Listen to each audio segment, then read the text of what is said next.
And we welcome you to Newton Rebels Baseball. This is Frank Martinez. I will be your play-by-play announcer for tonight's game. I'm joined this evening by General Manager Mark Carvala. Mark, this is the third game in a four-game series between the Newton Rebels and the Rose Hill Sluggers. So far, the Sluggers have won two games. Last night was 10-7 and 9-6 on the first game. And both times, their last time, or yesterday's game anyway, the Newton Rebels took a 4-0 lead and ended up losing 10-7. So tonight was the third game, and then they'll have a night off on Monday, right, and then be back on Tuesday at Newton Field, the Klein Scott Field. We welcome you into Newton Rebels Baseball. We told you last night that the game was scheduled for 7 o'clock. And as we were walking out the field, putting all our stuff up, they told us, oh, by the way, the game has been set up to 6 o'clock instead of 7 o'clock. So that's why we're here now. Right. And the game is scheduled for 6 o'clock this evening. Before we go to the starting lineups, we are going to go ahead and try to give you some scores from yesterday. And looks like the Cheney Diamond Dogs won 4-0 over the Hatesville Aviators. The Sunflower Seeds got their third victory of the season as they defeated Derby 5-4. Hutchinson Monarchs stayed in second place as they defeated the Great Bend Batcats 13-4. Then the Mulvane Patriots played a non-conference game against the Wichita Arrows and won 13-1. And then, of course, our game last night, the Rose Hill Sluggers beating the Newton Rebels 10-7.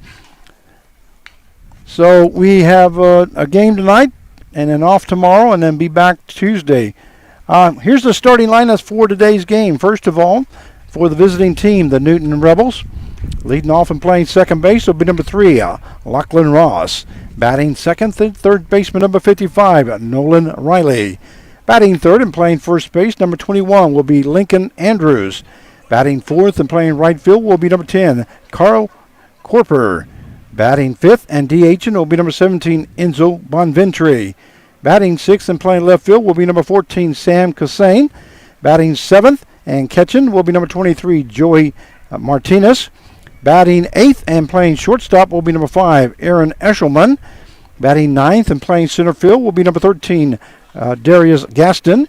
And pitching tonight for the Newton Rebels will be number 40, Jacob Linneman. Of course, the head coach for the Newton Rebels is Brett Clark. And now here's the starting lineup for the home team, the Rose Hill Sluggers. Leading off and playing center field will be number 3, Mason Hartman. Batting second and catching will be number 26, Zach Baxley. Batting third and playing right field, number 42, Hunter Gibson. Batting fourth and playing first base will be number 33, Garrett Kosas. Batting fifth and playing third base will be number 8, Ross Cadena. Batting sixth and DHing will be number 27, Jenner Steele. Batting seventh and playing shortstop will be number 11, Matt Johnson. Batting eighth and playing left field will be number 15, Kelsey Weems. Batting ninth and playing second base will be number 13, Brett Westerman. And pitching for the Rose Hill Sluggers will be number 17, Jackson Dito. Well, you got all that, Frank? It's a lot of information. The only thing I was going to say, this, we talked about this probably every game right now. It's a must-have game. It seems like we've been saying that every game. Well, this definitely is because, like you brought up before, the Sluggers have won the first two games. So right now, if you want to get a split, you got to go get this one and then come back on Tuesday. But you can't think about that right now. You guys got to think about this game, and they've got to play. They have to play their best game. All right, we're ready for the ball game here. Once again, this game was scheduled for 7, moved up to 6 o'clock, and ready to throw the first pitch is left-handed. Pitcher, number 17, Jackson Dito. He played first base last night. The first pitch to Lachlan Ross is called strike one. So no balls and one strike now to Ross. Second pitch is fouled off to the right-hand side. So the count quickly goes no balls and 2 strikes. Dito from Southwest Oklahoma State. In Oklahoma there, he's a junior. Breaking ball is also fouled off to the right-hand side. It's a good program down there. They've had some really good teams. And we forgot to switch it over to the game. There we go. Yeah, now the fans can see. That one fouled off, so the count stays at no balls and 2 strikes. Ross comes in batting .315 for the season. He's appeared in 18 ball games, has been up to bat 54 times, has 17 hits. A check swing there by Ross, but it is called strike 3 as he went around for out number 1. Yeah, he kind of looks like a little change of the type pitch right there. I mean, I couldn't tell for sure, but it's something that was a little off speed. And again, Ross is probably looking for just to protect the plate, but that was a good, tricky pitch. Brings up the third baseman, number 55, Nolan Riley.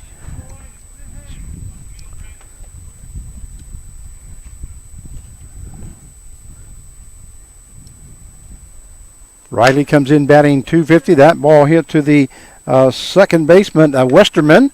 Goes over to first for out number 2. So a 4-3 put out for the second out here as we are just underway here in Wichita, Kansas. Westside Athletic Field is the place where the home of the Friends University Falcons. It's going to bring up the first baseman, number 21, Lincoln Andrews. That one hit hard into right field. That's going to fall in for a base hit. So Andrews records his first hit of the game, just like he did last night, I believe. Well, I like his approach. I mean, he's definitely. I think first part of the season was more his timing and everything. He's getting that, but now he's swinging. I mean, right there, he's ready to hit. It was in his box, his shoe box, I always say. And he came up there and got the hit. But yeah, he had the base hit lean off in the first inning yesterday. That's going to bring up the right fielder playing tonight, number 10, Carl Corper. And the ball got away from the catcher. Yeah, that's Baxley catching tonight. Matter of fact, him and Cadena traded places. Cadena was catching last night, and Baxley was playing third base. So those two guys switched spots. And here's the pitch. That one called missing high for correction for ball 2. Yeah, I was going to say with Andrews, he's been a hot hitter. He was 2 for 4, but also Corper was also 2 for 4. So. By the way, Andrews did go to second base. There's a hard hit ball to the first baseman. First baseman, Kosas, gets in front of it and goes unassisted for out number 3. So the top half of the first inning for the Newton Rebels. They scored no runs on 1 hit, no errors, and 1 left on base. At the end of 1/2 inning play, it is Rebels 0 and the Sluggers coming to bat, and we'll be right back.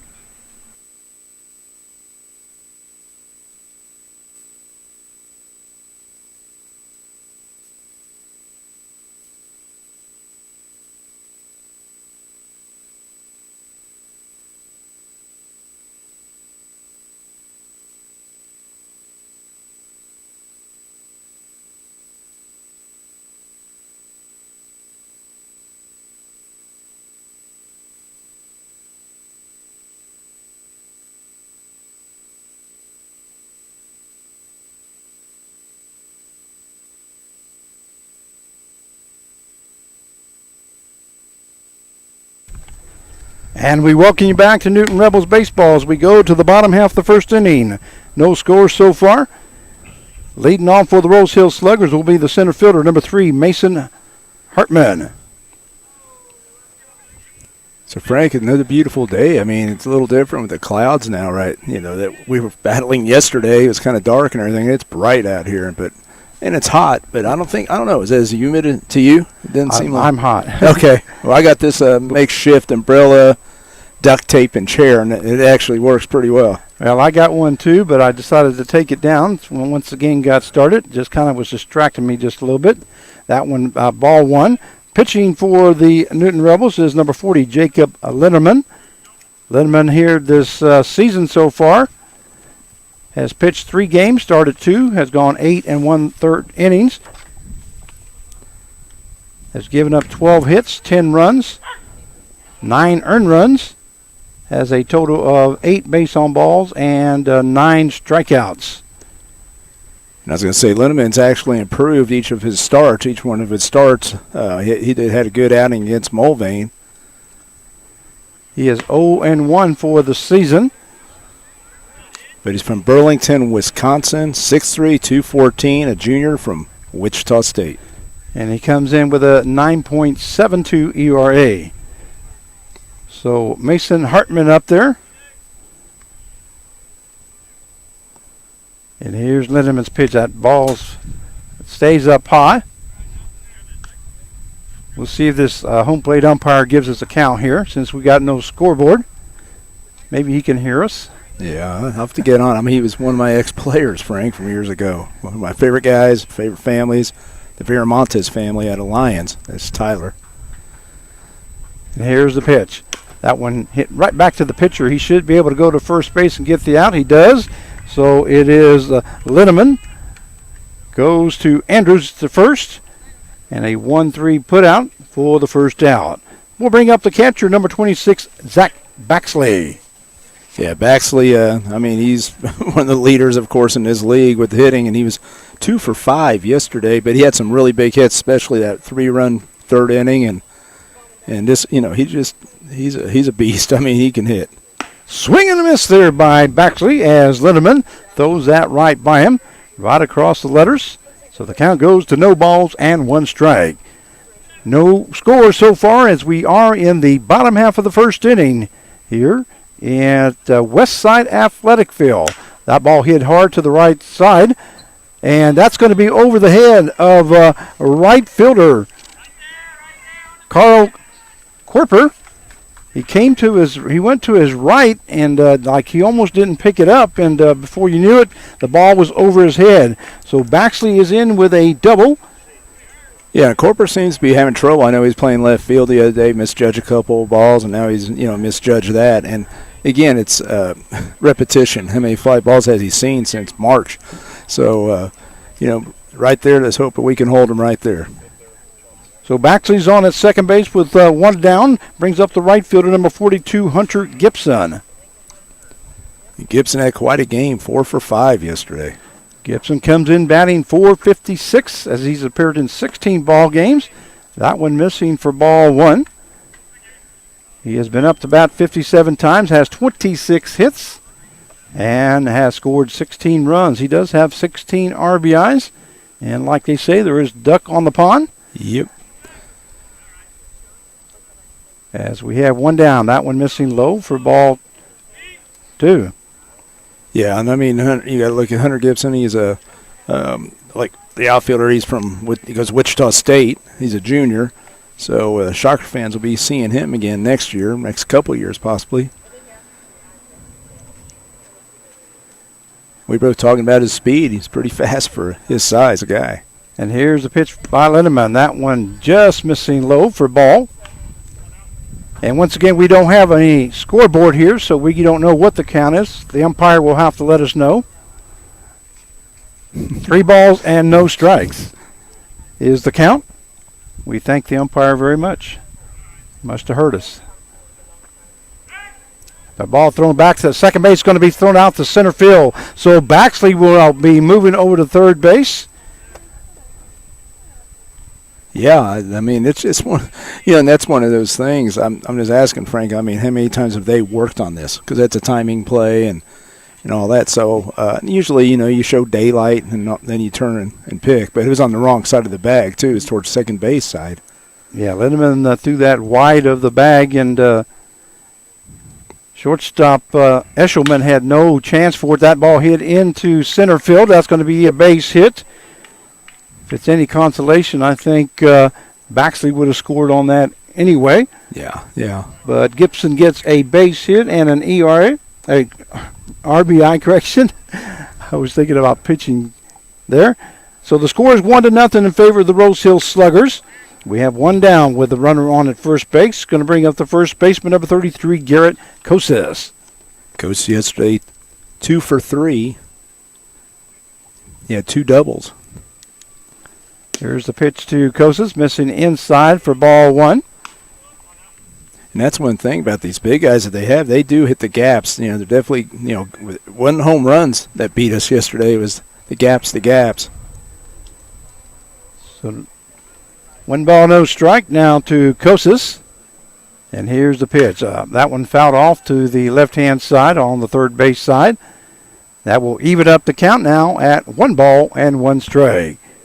Gibson, who just recorded a base hit out into right center field, is standing at first base. And the score is 1-0 in favor of the Rose Hill Sluggers here in the bottom half of the first inning. Hope you got the information that the game started at 6 o'clock, and that one's going to be out of here. A home run by number 33, Garrett Kosis, as Linneman got that pitch up in the strike zone, and Kosis just waited on it and put it out into the deepest part of center field as you can go. So the score now is 3-0 in favor of the Rose Hill Sluggers, as Kosis hits a 2-run home run. And I hope Kosis didn't hear me saying it wasn't home runs yesterday, because he must have that was straight center field too, Frank. I mean, that's the deepest part of this park, and he just got it was an easy swing too. But again, Rebels falling behind has been the theme lately. Swing and a miss there by Cadena. Cadena playing third base this evening. Cadena comes in batting .255 for the Rose Hill Sluggers. Fastball just called strike 2 as it hits the outside corner. Yeah, that's a good location right there. So count is no balls and 2 strikes. 3-0 is the score. You're just now joining us in favor of the Sluggers, as Kosis hit a 2-run home run. Baxley was the second batter up, got a double, was hit in by first right fielder Hunter Gibson as he hit one into right center field, and then Kosis hit a 2-run home run. That one hit hard there by Cadena. Yeah, and that 2-3 batting right there, Baxley, Gibson, and Kosis, I mean, they've done a great job, I mean, in this series. They're up there in the batting averages anyway. And here's the pitch by Linneman. That in there, called strike 3, as that one hit the outside corner for out number 2. And Jacob Linneman records his first strikeout of the ball game. That is the second out of the inning. That will bring up the designated hitter, number 27, Jenner Steele. Great pitch there by Jacob Linneman. There's a breaking ball in there for call strike 1. Nicely set up by that last fastball on the outside corner. Yeah, Jenner Steele from Hutch JUCO, a sophomore. And here's Lindeman's pitch. A breaking ball, swing and a miss there by Steele. And the count goes to no balls and 2 strikes.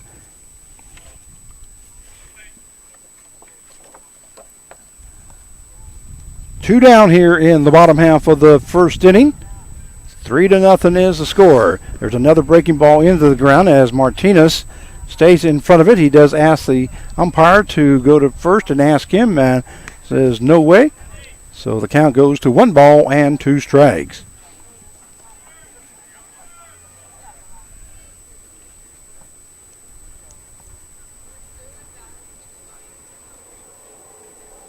Here's Lindeman's pitch. A fastball. That's going to be hit into the deep part of center field. Not sure whether center fielder is going to be able to get to it. It looks like it's off his glove as Darius Gaston was backing up, trying to look for that wall, and was not able to get to the ball.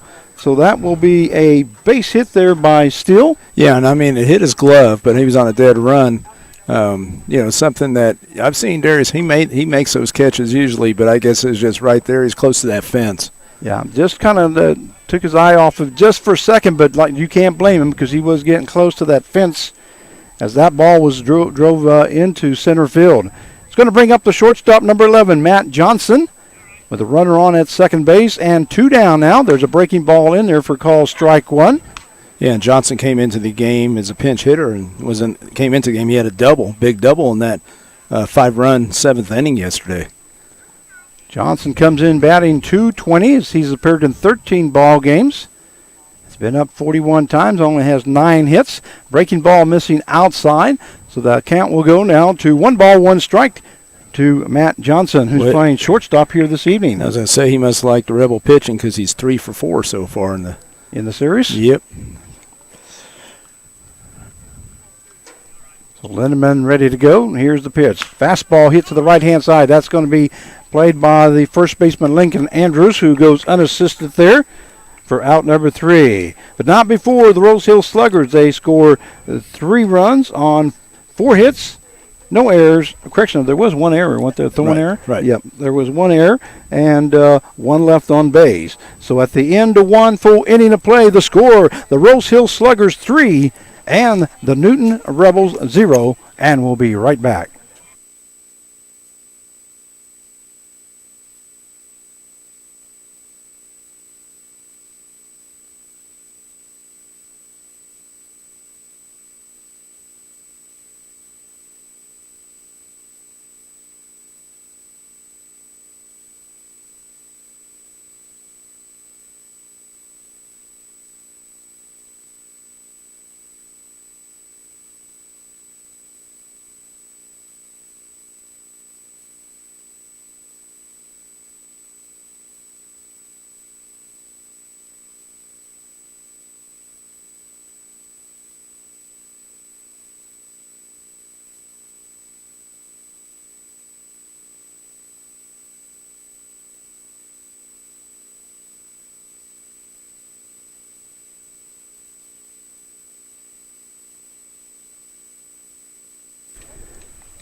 And we welcome you back to Newton Rebels baseball as we go to the top half of the second inning.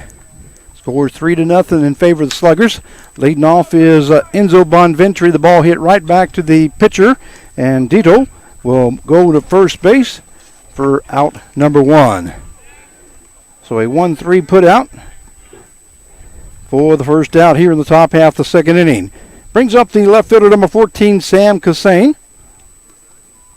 Yeah, Cassane had a big hit yesterday with that double.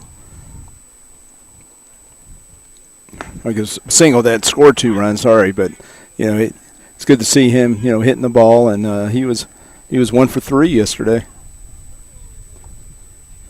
Swing and a miss there by Cassane. Again, he's got to watch that. He's stepping into the bucket like you and I were talking about, Frank. He has a tendency to do that. And swing and a miss there by Cassane, but the ball gets away from the catcher, so Cassane goes to first base. Will be on. I always used to say, I don't care how you get on, just get on. Well, I mean, even though it's a strikeout, he's on base, and maybe we can get something going. You have some good hitters still coming up right here. It's going to bring up the catcher, number 23, Joey Martinez, who comes in with a .339 batting average. So he's appeared in 20 ball games. Has 21 hits. That one fouled off there by Martinez. 21 base hits, 62 times up at bat. Has scored 14 runs and has 11 RBIs. Also has 2 home runs this season. So the count is no balls, 1 strike now to Martinez as Cassane is on at first base. That one lifted into right field. Right fielder Gibson gets under it, makes the catch for out number 2. And that wind's kind of swirling. I mean, earlier, we had Baxley hit the ball out in the right field, and it kind of spun our guy around. But the thing is, it is a little windy. It's swirling out there a little. You can see the top of the trees moving. It's going to bring up the shortstop, number 5, Aaron Eshelman. Eshelman comes in batting .182 as he's appeared in 11 ball games, has been up the bat 22 times, has 4 hits, and has scored 4 runs. A breaking ball just missing. So the count will go now to 1 ball, 1 strike now to Eshelman as we are in the top half of the second inning with a runner on at first base and 2 down as the Rebels are down 3-0. That one fouled off by Eshelman. That might be in the river over there, Frank. I've seen quite a few. I've had to go get them myself as an assistant coach years ago. That's where we used to play, and now they're playing again here. But, yeah, a lot of balls go out to that river. So 1-2 the count. Here's the pitch. That one lifted into left field, may be foul. It is.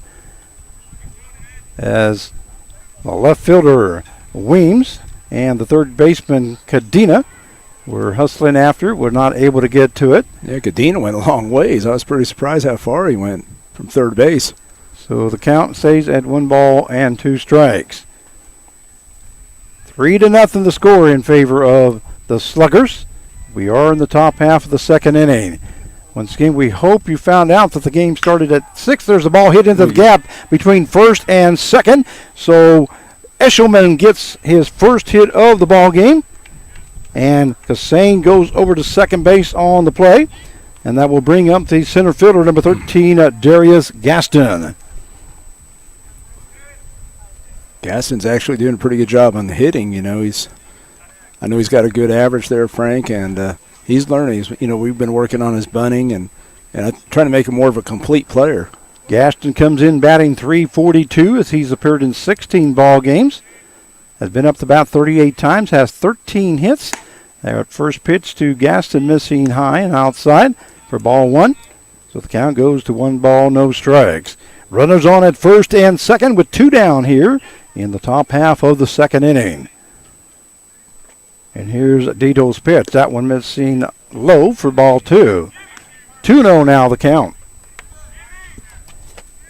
Yeah, I like to see something, get something going like you were talking about. We got runner in scoring position. Close the gap. Here's Dito's pitch. That one hitting the outside corner for strike 1. So count goes to 2 balls and 1 strike. So Darius, he makes things happen, Frank. He's definitely an energy guy.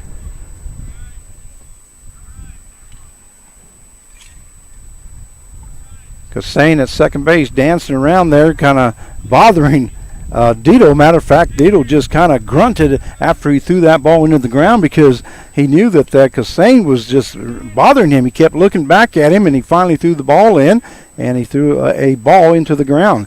So the count is 2 balls and 1 strike. Coach Clark's got to keep an eye on, especially Westerman there at second. Hard hit ball there by Gaston that lifted into center field. The center fielder looks like he gets under it as he moves to his right. That's Mason Hartman making the catch for out number 3. So a fly out to center field will end things here in the top half of the second inning for the Newton Rebels.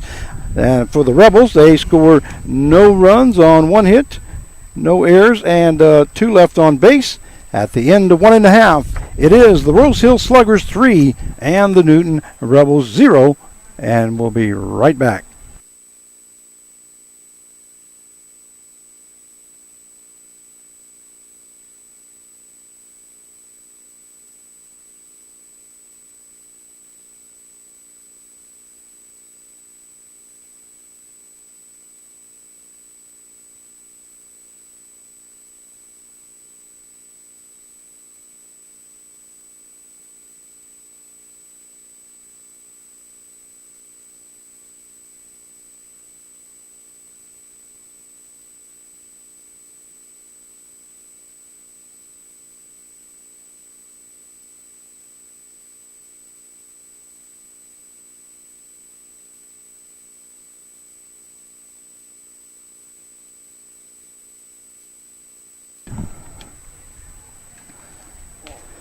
And we welcome you back to Newton Rebels Baseball as we go to the bottom half of the second inning.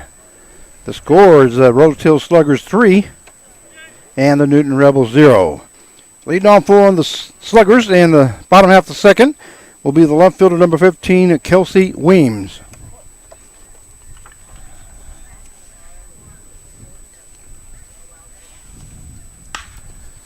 First ball is lifted into left field. Left fielder Kassane gets under it, makes the catch for out number 1. 1 pitch, 1 out. Take that. I say take that any time. Now here's someone I'm pretty familiar with. Brings up the second baseman, number 13, Brett Westerman.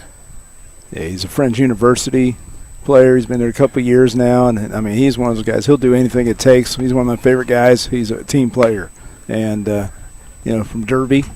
And Westerman, like I said, he's not a guy at power, and he understands that. But I'll tell you, he could use the field. He could bunt.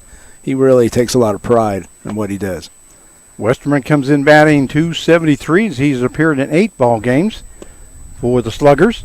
Been up the bat 22 times, has 6 hits, scored 4 runs. And not sure what the count is, but we'll see if the home plate umpire can help us out here. That one calls strike. One thing I like about Westerman, he's coachable, Frank. I mean, and you and I talk about this, that's the key. If you want to be a good player, doesn't matter what level, be coachable. And the count goes to 2 balls, 1 strike now to Westerman. That one missing low for ball 3. 3-1 now the count. We thank the home plate umpire for letting us know what the count was. They do have a scoreboard here, but it's not operable at this time. So 3-1 the count to Westerman. And here's the pitch. Call strike 2, and Westerman knew that went right across the plate. So count goes full now at 3-2. With 1 down here in the bottom half of the 2nd inning. That one just missing low. That was near the same location that last pitch was at, but just missed. So Westerman will be on with the base on balls, and that will bring up the center fielder number 3, Mason Hartman. Hartman grounded out to the pitcher the first time at the plate as he made the first out of the bottom half of the 1st inning. Now, the one player there, I'd say Hartman, he's 0 for 8 or 0 for 9 now with the at bat in the 1st inning. And Hartman did come in batting .306 as he's appeared in 12 ball games for the Sluggers. And through that time, he's only struck out twice in all those at bats. But he's just having trouble getting it out through the infield. Count is 1 ball, no strikes now. There's a pitch that's in there for a strike. Count will go to 1-1 now. Once again, Westerman on at first base, Hartman up at the plate. And there is 1 down here in the bottom half of the 2nd inning. 3-0 in favor of the Sluggers. If you're just now joining us, we do want to apologize because last night as we went off the air, we said the game was scheduled for 7, which it was. But as we were leaving the ballpark, was told that the game had been rescheduled to 6 o'clock. Yeah. Had been moved up. So we apologize for giving you the wrong time last night, but that was the game time at the time we left. And I'm the general manager. I didn't even know about it until after that. So, So the count is 2 balls, 1 strike. And there goes the runner to right. Ball hit to right field by Hartman as Westerman was moving to second, so he'll end up at 3rd base. And Hartman will end up at first base with his first hit of the ball game. So Westerman was taken off on the pitch and ends up at 3rd base. It's going to bring up the catcher now, number 26, Zach Baxley. Baxley recorded a double his first time up and also scored a run in the bottom half of that 1st inning. So now there's runners on at 1st and 3rd with 1 down. Here in the bottom half of the 2nd, first pitch is fouled off to the right-hand side. I believe it's going to be out of play. Ooh, it's a car. I know you didn't park over there this time, No, Frank, I parked over here when... yeah, we'll have to watch foul ball for you over here. But I think it was Eshelman. When Eshelman was up at batting, and he hit a foul ball my direction where the car's at, and I thought, uh-oh. But luckily I can see my car from here, so did not even come close. There goes the runner. It's the 2nd base, and it's going to be not in time as Hartman gets a stolen base. A nice throw there by Martinez, but just was not in time.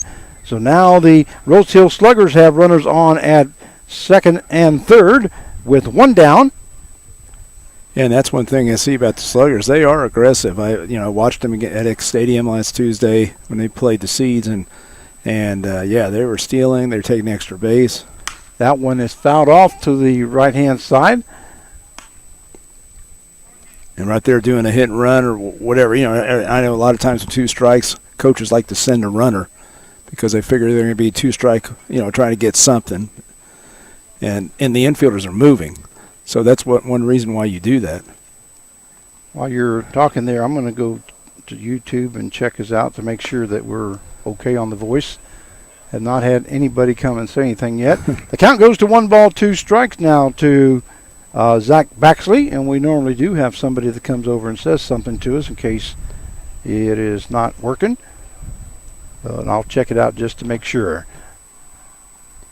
Well, and right here you have 2 runners on right there, and you got one of the league's one of the most dangerous hitters in Baxley. And I know he loves this situation. That one missing high. So 2-2 now the count. And you got, like we were talking about, Frank, you got Baxley, Gibson, and Kosas. So I mean, there's three of the toughest hitters in the league right there. Well, Baxley comes in batting .484. Yeah, that's as he has 31 hits at 64 at bat. And that's with wood, people. That's with bats. That one fouled off to the right-hand side once again. That's what people don't understand. You know, you're usually, I don't know, I'd say people ask me all the time, like metal to wood. I'd say usually with metal it's going to be probably 40 points higher at least or something like that. So here he is hitting .480 at this point of the season. 2-2 to count as we have still one down here in the bottom half of the second inning. Ball hit to the third baseman. Nice pickup by Riley. Goes over to first base for out number 2. Nolan Riley stayed right in front of that and scooped it up and threw Baxley out for the second out. So a 5-3 put out, and that will bring up the right fielder, number 42, Hunter Gibson. Yeah, Gibson, like I said, he is having quite a series here. Gibson had a base hit his last time up, as his base hit scored Baxley from third base. He's 7 for 10 so far, so. And a couple of home runs, or he's or he has a home run that he had that first game against us at Newton. Gibson is batting .456 here for the season. And here's the pitch. Breaking ball there by Lindemann, calls strike. That's kind of what Lindemann's doing right now. He's going to the off speed, and it seems to be pretty effective. The thing is, like Coach Clark, you can't walk. You can't walk Gibson right now because you got another good hitter in Kosas. Yeah, Kosas is the one that hit that home run into center field. Hit it deep too. That one fouled off there by Gibson.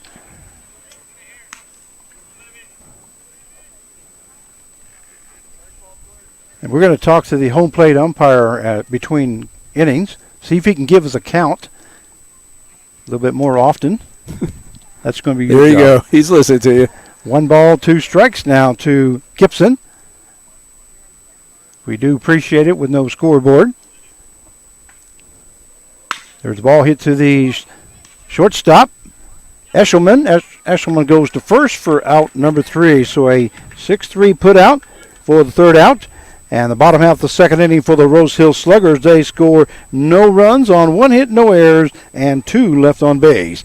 At the end of 2 innings of play, it is the Rose Hill Sluggers 3 and the Newton Rebels 0, and we'll be right back.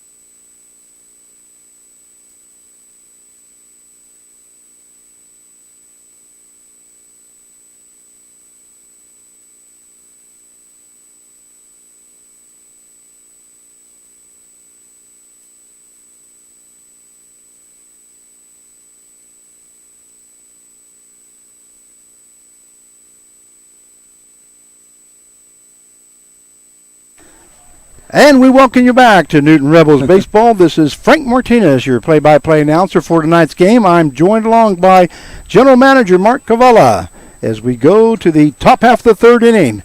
The score is 3-0 in favor of the Rose Hill Sluggers, and leading off for the Rebels will be the leadoff hitter, second baseman, number 3, Lachlan Ross.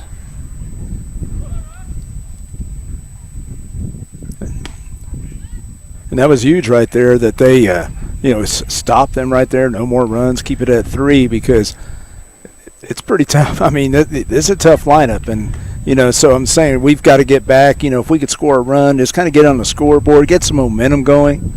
Yeah, that keeping it at 3-0 instead of 5-0.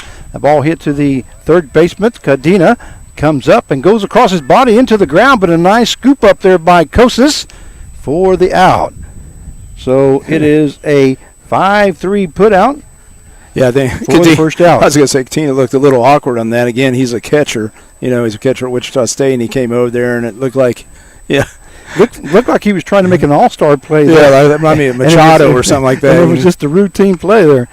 That's going to bring up the third baseman, number 55, Nolan Riley. Riley grounded down to the second baseman his first time up. And the first pitch was ball.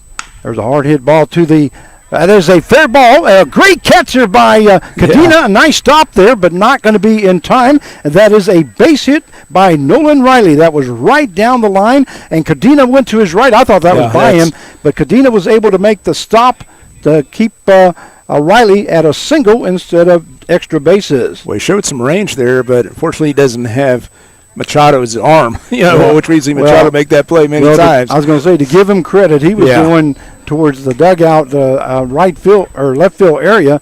So that was a heck of a throw, even which direction he was going. It's going to bring up the first baseman, number 21, Lincoln Andrews. And here's the second pitch. That one fouled off to the into the parking lot area where my vehicle's at, and it's getting too close. Frank, it's pretty intense on those. I never seen you look at a foul ball so much, so I looked over there, and there's your car. That's how I knew that. That one goes out into the street area and goes down the river. That one, a check swing by Andrews. Not going to be credited with the strike, so count goes to 1 ball, 2 strikes now to Lincoln Andrews. With a runner on at first base as Riley reached on a base hit past the third base. And here's the pitch. That one missing low for ball 2. 2-2 now the count to Lincoln Andrews. Andrews got a base hit the first inning.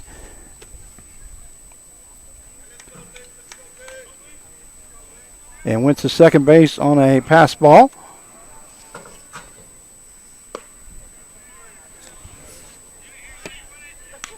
Full count now, 3-2 now to Andrews. Frank, that All-Star game is going to be coming up too, and one of my votes is Lincoln Andrews. I think he deserves to be in that game. It's going to be July the 25th, I believe. A swing and a miss there by Lincoln Andrews. He goes down swinging for out number 2. And that is the second strikeout recorded by Jackson Dito. And that will bring up the right fielder, number 10, Carl Corper. Corper hit to the first baseman as he went unassisted. A swing and a miss there by Corper. That was inside, but he liked that pitch there, just not able to get to it. So the count is 0 balls, 1 strike. Runner on at first base with 2 down here in the top half of the third inning. That one breaking low for ball 1. That will take the count now to 1 ball, 1 strike.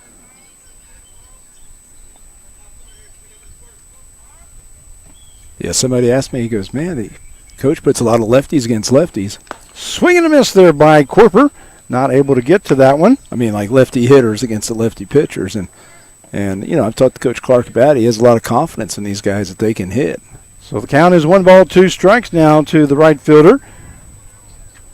Corper now playing in his third ball game for the Rebels. That one lifted into left field. The sun. Left fielder. Weems gets most close to the line and makes the catch for out number 3. Yeah, I thought that sun might have affected him, but he put his glove up there and he came right. It's right in his eyes. So top half of the third inning for the Rebels, they scored no runs on 1 hit, no errors, and 1 left on base. At the end of 2.5 innings of play, it is the Sluggers 3 and the Rebels 0, and we'll be right back.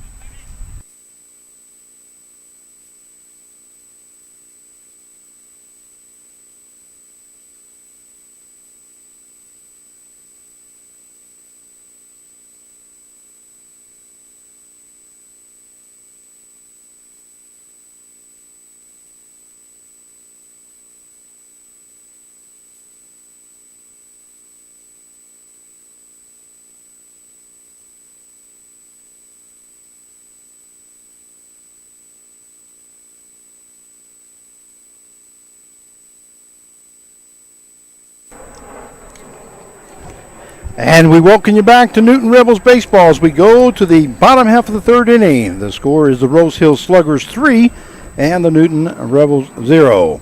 Due up for the Sluggers, it'll be the first baseman, number 33, Garrett Kosis. He'll be followed by Cadena, and in the hole still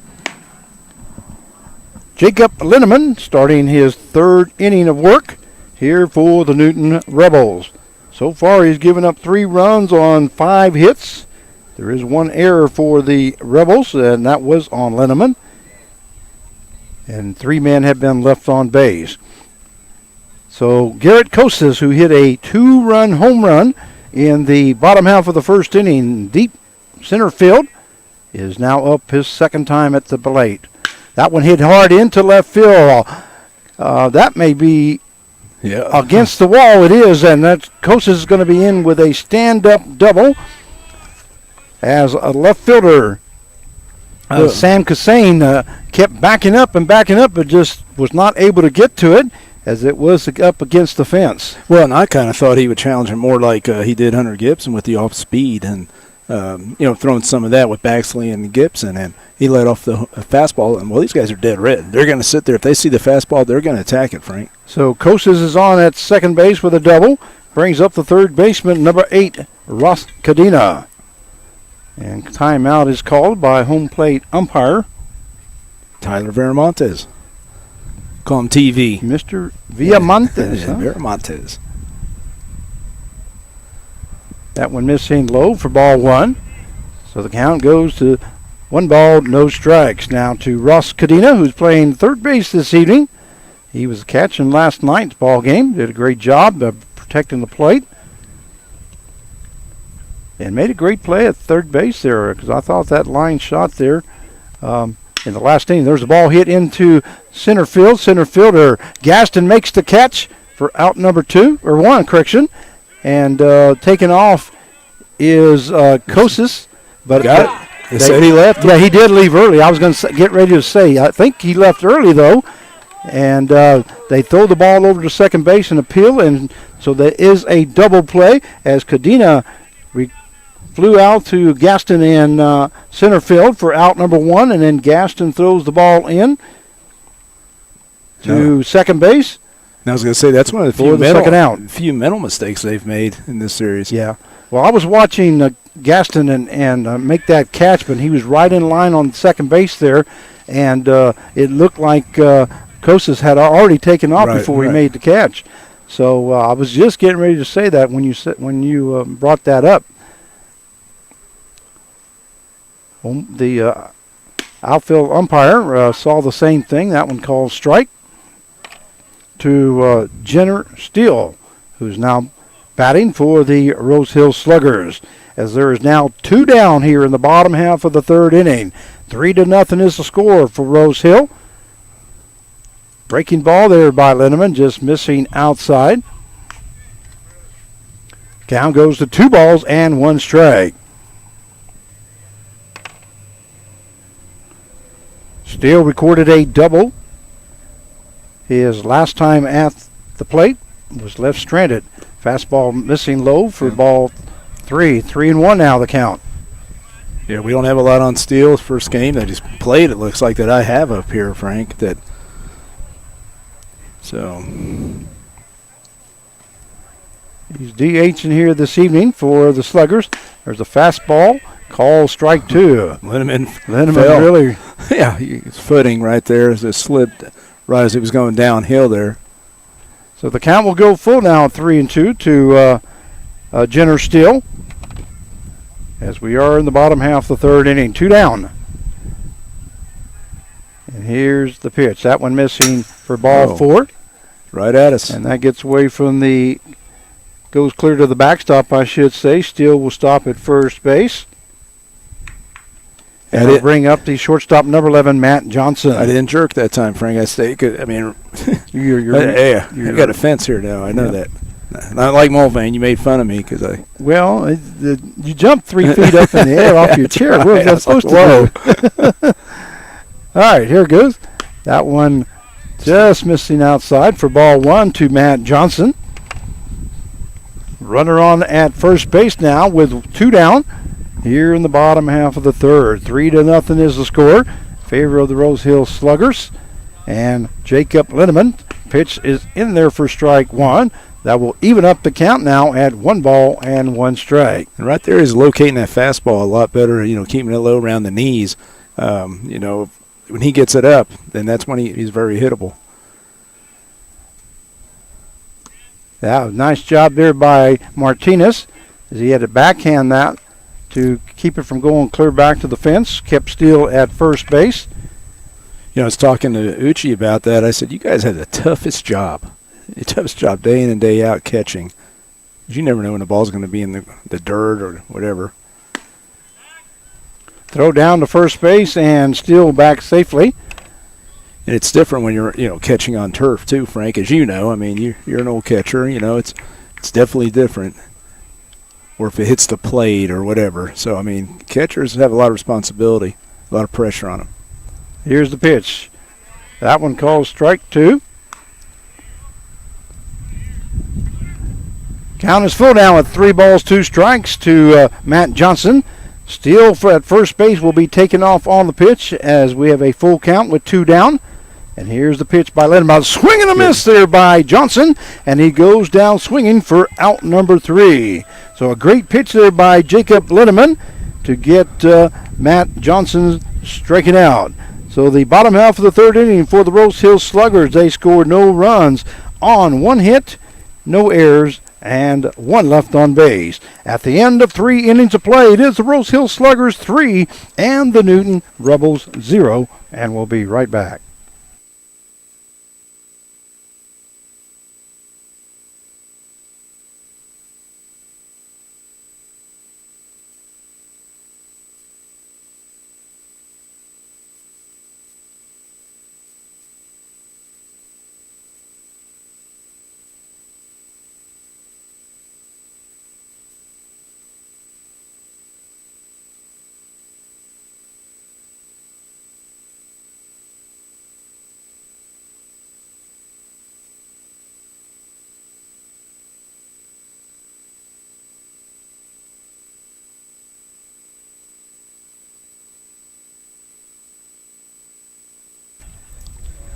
And we welcome you back to Newton Rebels Baseball as we go to the top half of the 4th inning. A good ball game here tonight, Carv. Yeah, I mean, that right there, holding these guys to the 3 runs early, and then right now they've had opportunities again, which they've actually taken advantage of in the series, but right now the Rebels are keeping them at 3 runs, and so we know we can score 3 runs. We know we can. All right, top half of the 4th inning leading off will be the designated hitter, number 17. All right. Enzo Bonventry. Looks like he got hit by a pitch, so he'll be moving to first base as a hit batsman. That's what we need. I was looking through this, dissecting this, Frank, and the majority of these big innings, if you look at like the last 2 games, they get the leadoff guy, they get the first 2 runners on. And that's how they've been doing it. And I think we need to do that also. Going to bring up the left fielder, number 14, Sam Cassanes. Cassanes squares the bunt. A nice bunt down towards the first base side. And he is going to sacrifice Bonventry over to second base. So a unassisted play at first base for out number 1. But there's a sacrifice bunt by Cassanes as Bonventry is now standing on at second base. Going to bring up the catcher, number 23, Joey Martinez. And I think what Coach Clark's trying to say, Frank, right there, we want to get on the scoreboard. We got to get a run, because sometimes you look, why do that? Try to go for the big inning. But right now, with the offense up and down, he just wants to get on that scoreboard, close the gap. Well, Jacob Linneman really doing a good job here tonight for the Rebels. There's a swing and a miss there by Martinez, and the count goes to no balls, 1 strike. Martinez flew out to right field his first time at the plate in the top half of the 2nd inning as he made the 2nd out of that inning. So 0-1 the count. That one missing low for ball 1. And Baxley had to get down on his knees there to block that one, but was able to stay in front of it. Kept Bonventry on at second base. So that will even up the count now at 1 ball and 1 strike.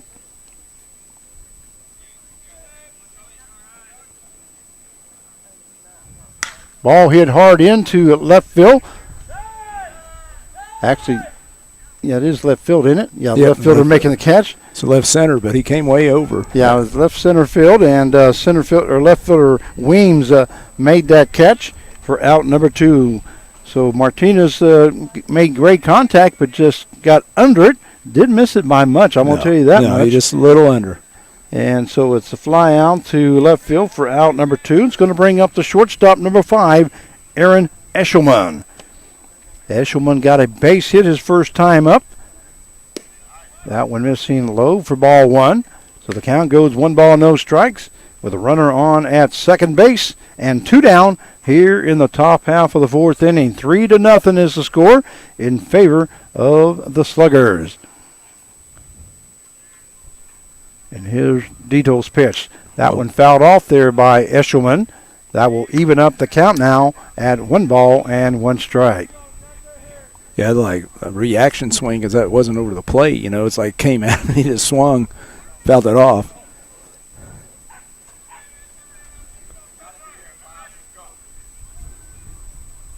So 1-1 count. Here goes the pitch. That one missing outside for ball 2.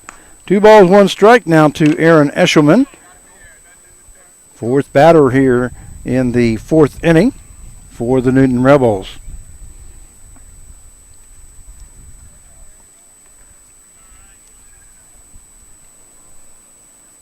That one missing low, and Dito fell down on his bottom there. Yeah, it must be. So that's happened to both pitchers. Both pitchers right there. They've kind of slipped there. Not sure exactly what it is, whether there's moisture on there or what. But well, and I think most pitchers rather have the dirt. Rather Yeah. with the tamping of it and everything. But this is all. It's a rug. Basically what it is. And he gets slick. So 3-1 in the count to Eshelman. That one lifted into the shortstop. Shortstop backing up is Matt Johnson, getting under it, making the catch for out number 3. So fly out to the shortstop for the 3rd out. And the top half of the 4th inning for the Newton Rebels, they scored no runs on no hits, no errors, and 1 left on base. At the end of 3.5 innings of play, it is the Rose Hill Sluggers 3 and the Newton Rebels 0, and we'll be right back.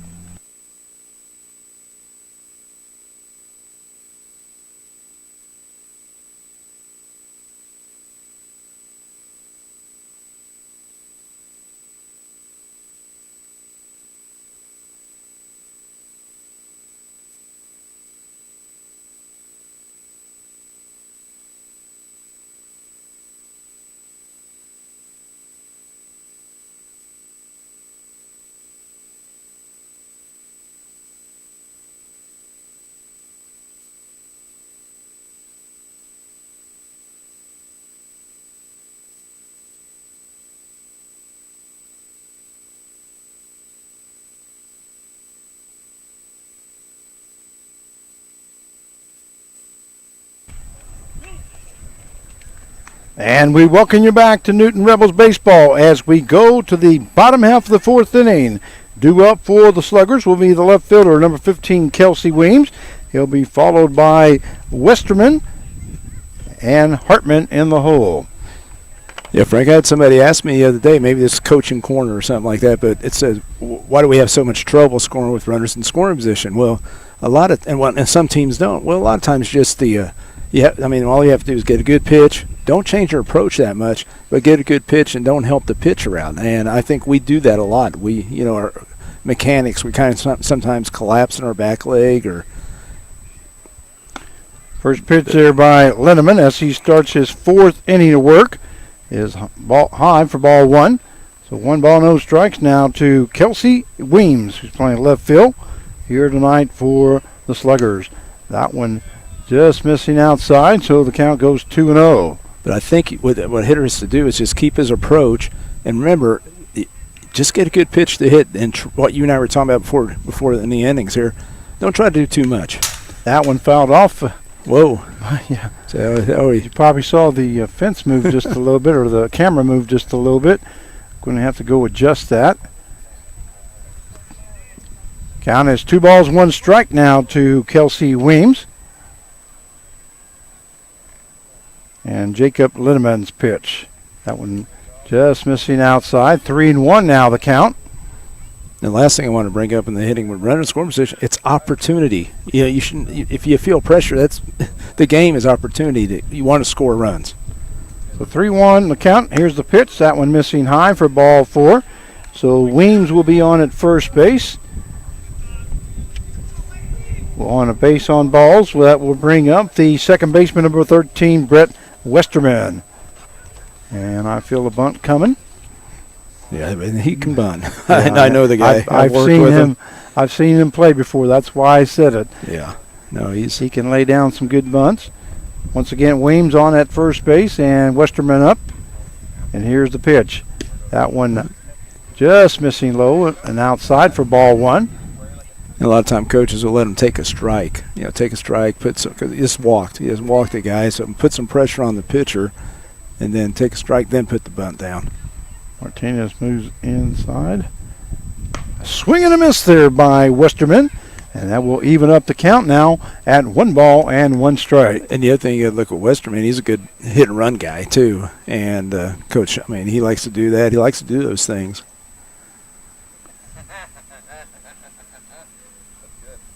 And here's the pitch. There's ball is fouled off to the left third base side. That's going to be out of play.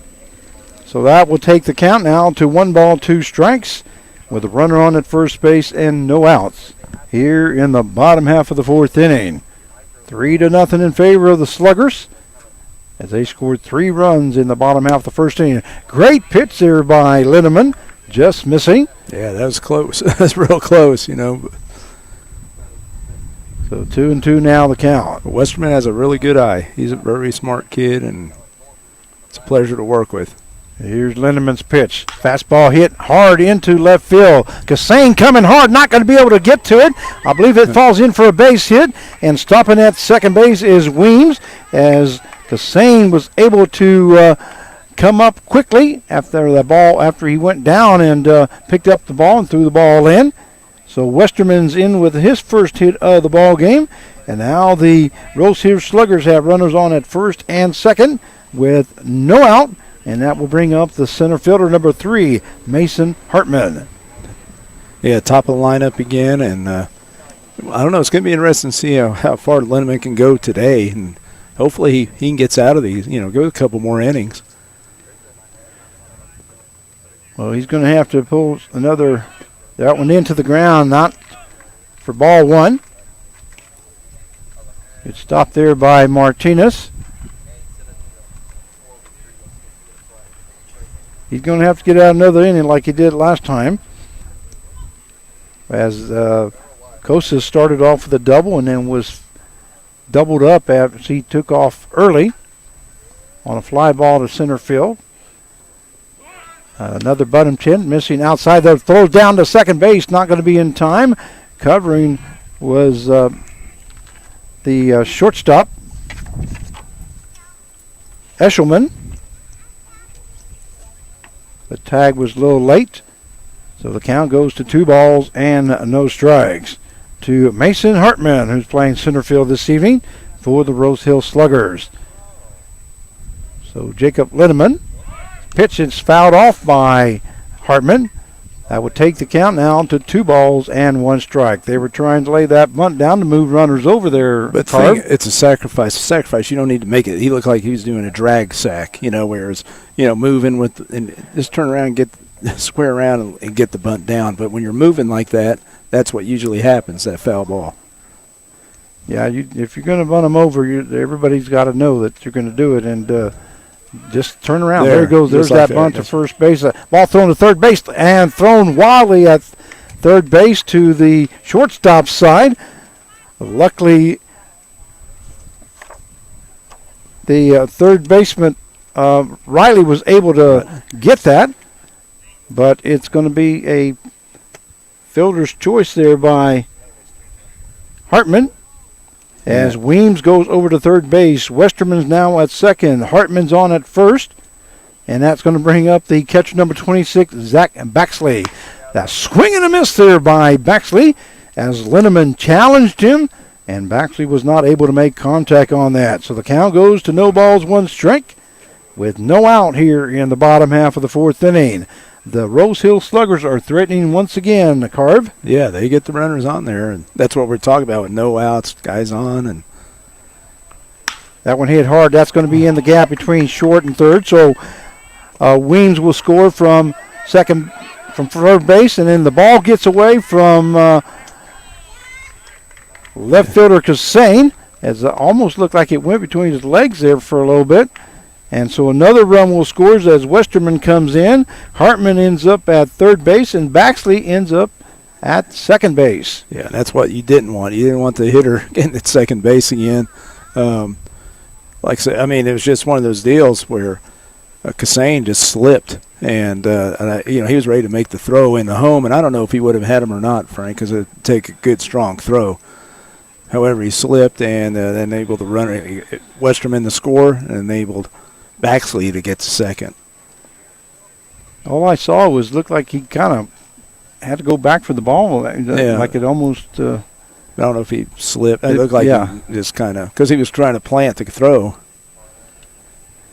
So 2 runs have scored here in the bottom half of the 4th inning. The score now is 5-0 in favor of Rose Hill.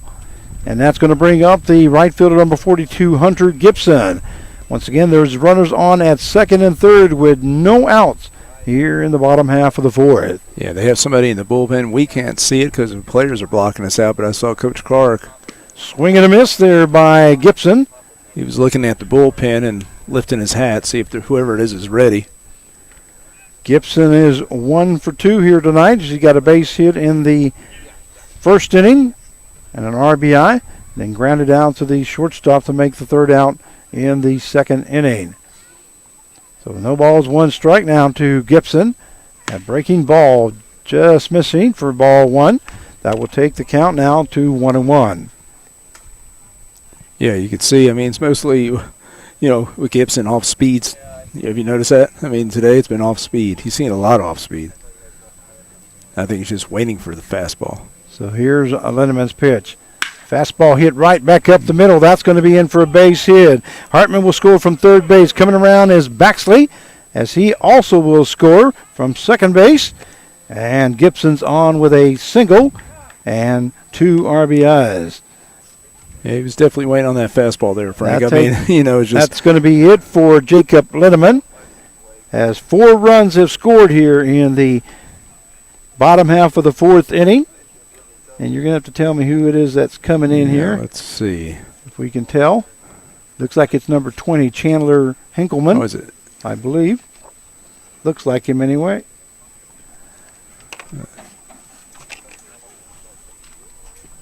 Yep, it is. Number 20. Chandler. It is Chandler Hinkleman coming in to pitch now for the Newton Rebels.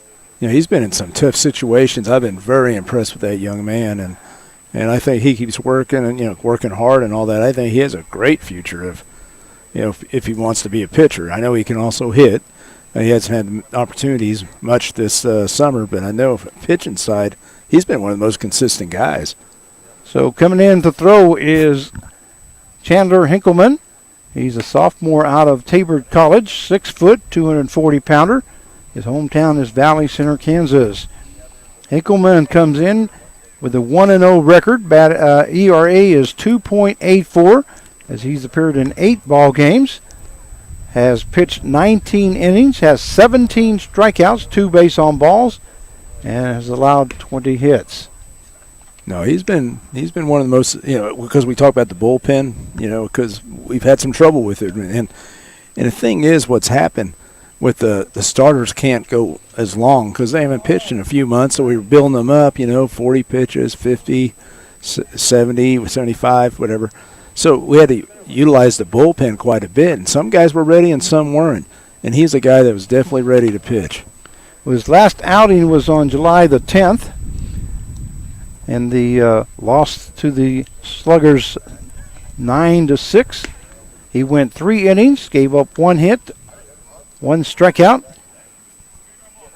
and he had a 2.84 ERA. Well, you got to remember he came in the game when it was 6-0, 6-1 right in there, and he held them. He held them, like you said, for 3 innings. So, and gave us a chance to stay in the game. That's going to bring up the first baseman number 33, Garrett Kosis. Koses is 2 for 2 here this evening. He had a 2-run home run in the first inning and had a double in the third inning as he led off. A swing and a miss there by Koses. A nice pitch there by Chandler Hinkleman. And I'll try to get you the final stats here for Linneman. Linneman went 3 innings. Gave up 10 hits, 7 runs. 7 earned runs, 3 base on balls, 2 strikeouts as he faced 21 batters. That one in there for call strike 2. A changeup. Nice changeup there by Hinkleman. So the count is no balls, 2 strikes. So Chandler Hinkleman now comes on to pitch for the Newton Rebels. The Rebels are down 7-0 here in the 4th inning. Another changeup it looks like, and that one is fouled off by Koses.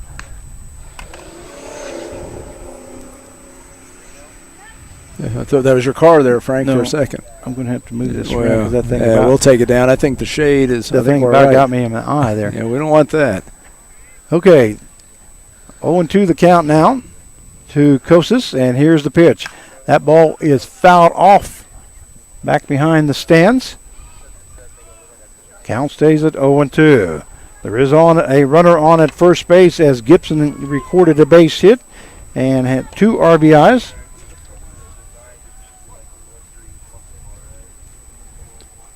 Got another good crowd here. Yeah, good crowd here. A throw over to first base safely is Gibson.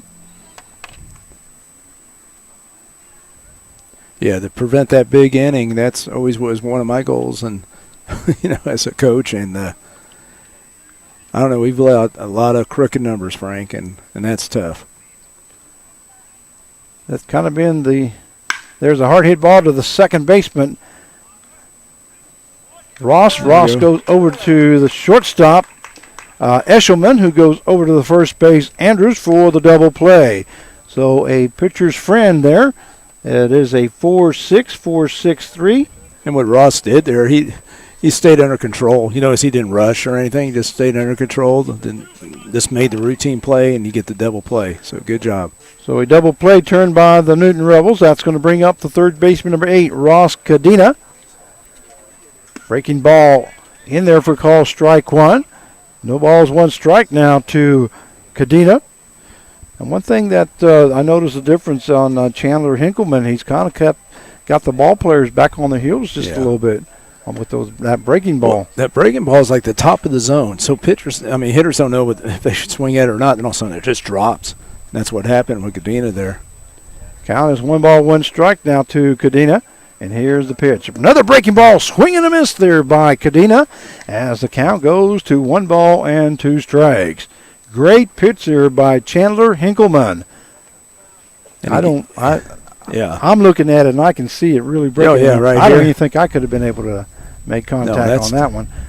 That one hit hard up the middle. And that's going to be a base hit. He brought that fastball up in the strike zone. And it's all right to throw the fastball, but you either want to go way up, change the elevation, or way down, or away. Especially when you're up 0-2. Yeah. He was up 0-2 on the count, and instead of having him chase something, he threw that one right up the middle, and Cadena drove it past the diving shortstop, Eshelman. So he's on at first base with a base hit. There's a fastball missing high for ball 1, and that brings up the designated hitter number 27, Jenner Steele. Steele reached on a double his first time at the plate, and then reached on a base on balls in the 3rd inning. Both times he was left stranded. First time at second base, second time at first base. So the count is 1 ball, no strikes, and here's the pitch. That one, fastball missing high for ball 2. 2-0 now the count. Score is 7-0 in favor of the Rose Hill Sluggers as we are in the bottom half of the 4th inning. And the Sluggers have done nothing but crooked numbers here as they scored 3 runs in the first and 4 runs here in the 4th. There's another fastball missing high for ball 3. Yeah, by the way, I'm glad you're going to take that umbrella down because you look kind of silly with an umbrella on sitting in the shade. I just wanted to tell you that. I know. I just haven't had the opportunity. I will take it down. That one that's fouled off there by Jenner Steele. I am proud of my little invention, though. It's called duct tape, and it worked. It did for a while. Well, I actually wished I would have brought my umbrella, but my umbrella is probably twice as big as that one. Wow. I did have a protection on it, but I I could not sit in that chair. We can use that double duct tape next time. A swing and a miss there by Steele. Let's see that movement right there. Yeah, great movement there. Great. So we have a full count now to Jenner Steele as Cadina's on at first base with 2 down here in the bottom half of the 4th inning. Great pitch there by Chandler Hinkleman. And here's the pitch. Steele will be taken off, or Cadina will be taken off on the pitch, and that one missing inside. And it'll be a base on balls. The second one to Jenner Steele here in the ball game. As Cadina will move over to second base, Steele will go to first, and that will bring up the 9th batter here in this inning. He'll bring up the shortstop, number 11, Matt Johnson. Johnson struck out his last time at the plate. Also grounded out to the first baseman his first time up. Breaking ball just missing outside for ball 1. Good pitch, though. Yeah. That's the pitch I wish he would have thrown to Cadina. Right. I mean, that's... Instead of one right down the middle. Well, and high. And Joey Gonzalez, I mean, they looked at each other. Martinez, I mean, they looked at each other, and it's kind of like, yeah, like you missed. That one in there for strike 1, so that will take the count now to 1 ball, 1 strike. Runner on at first and second with 2 down. Here in the bottom half of the 4th, 7-0 is the score in favor of the Sluggers.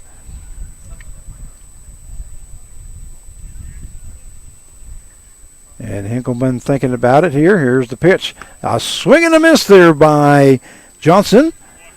See, and you look at Hinkleman, he has late movement too, because you're ready to swing, and here's the ball just going right underneath the bat right there. Just it's breaking late. So the count goes to 1 ball, 2 strikes now to Matt Johnson.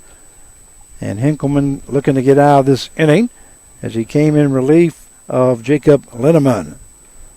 It's almost like he has some good, like a sinker almost, just coming in there and just, or cutter, whatever you want to call it, but it just cuts right down, and he's got that pitch. Well, he's got very good movement on it, and it's really working for him tonight. Here's Hinkleman's pitch, a breaking ball, swing and a miss there by Johnson as he goes down swinging for the 3rd out. But not before the Rose Hill Sluggers. They score 4 runs on 4 hits, no errors, and 2 left on base. At the end of 4 innings of play, it is the Rose Hill Sluggers 7 and the Newton Rebels 0, and we'll be right back.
And we welcome you back to Newton Rebels Baseball as we go to the top half of the 5th inning.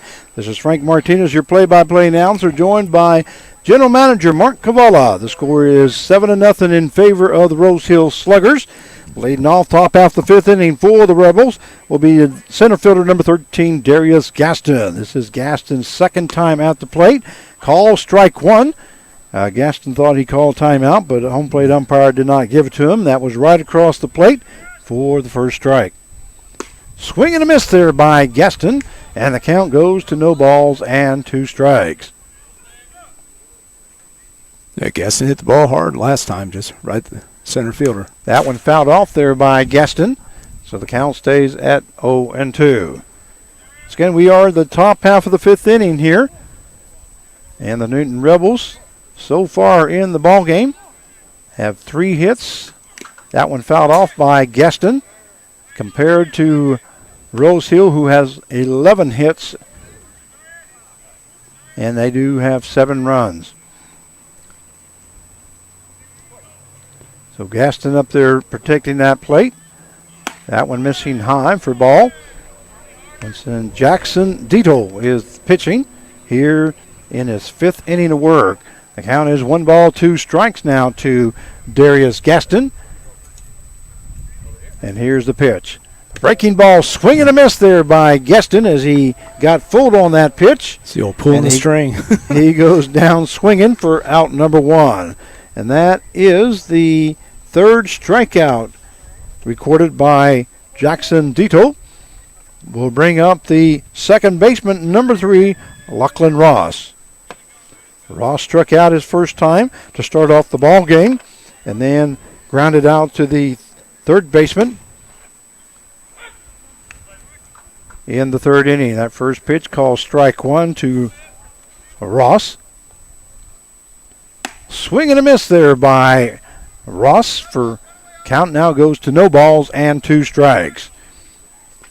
Yeah, they just need to get something going. Something. I mean, and we've seen them. They've done it before, but somebody needs to be the spark. That one fouled off to the right-hand side on the first base side and might get a vehicle. Did it get it? It did. Okay. Now mine's way over there, so hopefully it's not it. But what color is it? It's gray. That one lifted into right center field. The right fielder moving over. That's Gibson. Gibson makes the catch for out number 2. So fly out to right for the second out. It's going to bring up the third baseman, number 55, Nolan Riley. Riley, who recorded a base hit his last time at the plate, is 1 for 2 here tonight.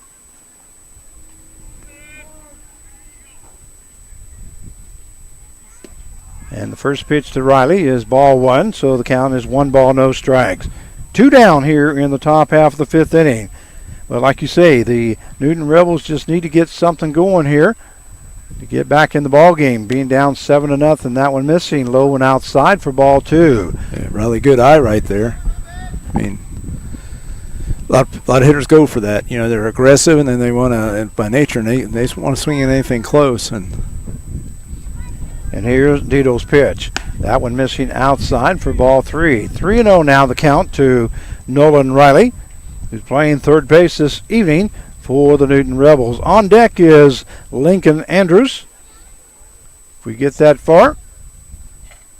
That one missing high for ball 4. So Nolan Riley is on base for the second time this evening. And that will bring up the first baseman, number 21, Lincoln Andrews. Lincoln Andrews also 1 for 2 here tonight as he got a base hit in the first inning and then struck out his second time at the plate in the 3rd inning as he made the second out of that inning. So Riley on at first base with 2 down. There's the pitch. That ball lifted into center field. Center fielder Hartman moving to his right, making a great catch there as he catches that on the run for out number 3. So fly out to center field for the 3rd out. And the top half of the 5th inning for the Newton Rebels, they scored no runs on no hits, no errors, and 1 left on base. At the end of 4.5 innings of play, it is the Rose Hill Sluggers 7 and the Newton Rebels 0. And we'll be right back.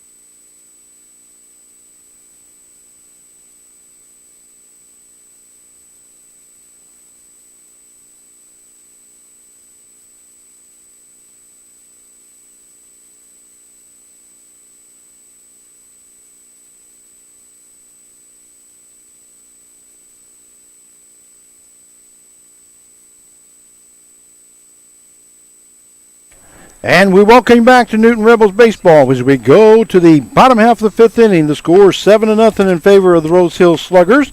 Leading off for Rose Hill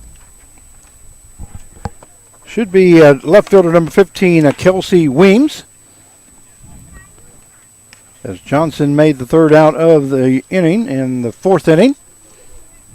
So Weems, we have Weems, Westerman, and Hartman due up for the Sluggers. Yeah, Weems, he played that first game, and it was 0 for 4. And Kelsey Weems, I'm sure, has folks that are watching here this evening. That one missing high for ball 1 by Hinkleman, because he came to me and as I was setting up, and he goes, "Are you the YouTube guy?" And I said, "Yes, sir." He goes, "Tell me that channel again, please." So he must have known that he was going to be in the ball game. And if the folks from Mr. Weems is watching, we want to welcome them to the telecast. Right. Breaking ball missing high for ball 3, I believe. And it's kind of neat having people come up here and asking, from other teams also, saying, "Hey, we want to watch it," and count is 2 balls, 1 strike. Thank you to the home plate umpire, Villamontes. The swing and a miss there by Weems, as that evens up the count now to 2 balls and 2 strikes. As we are in the bottom half of the 5th inning.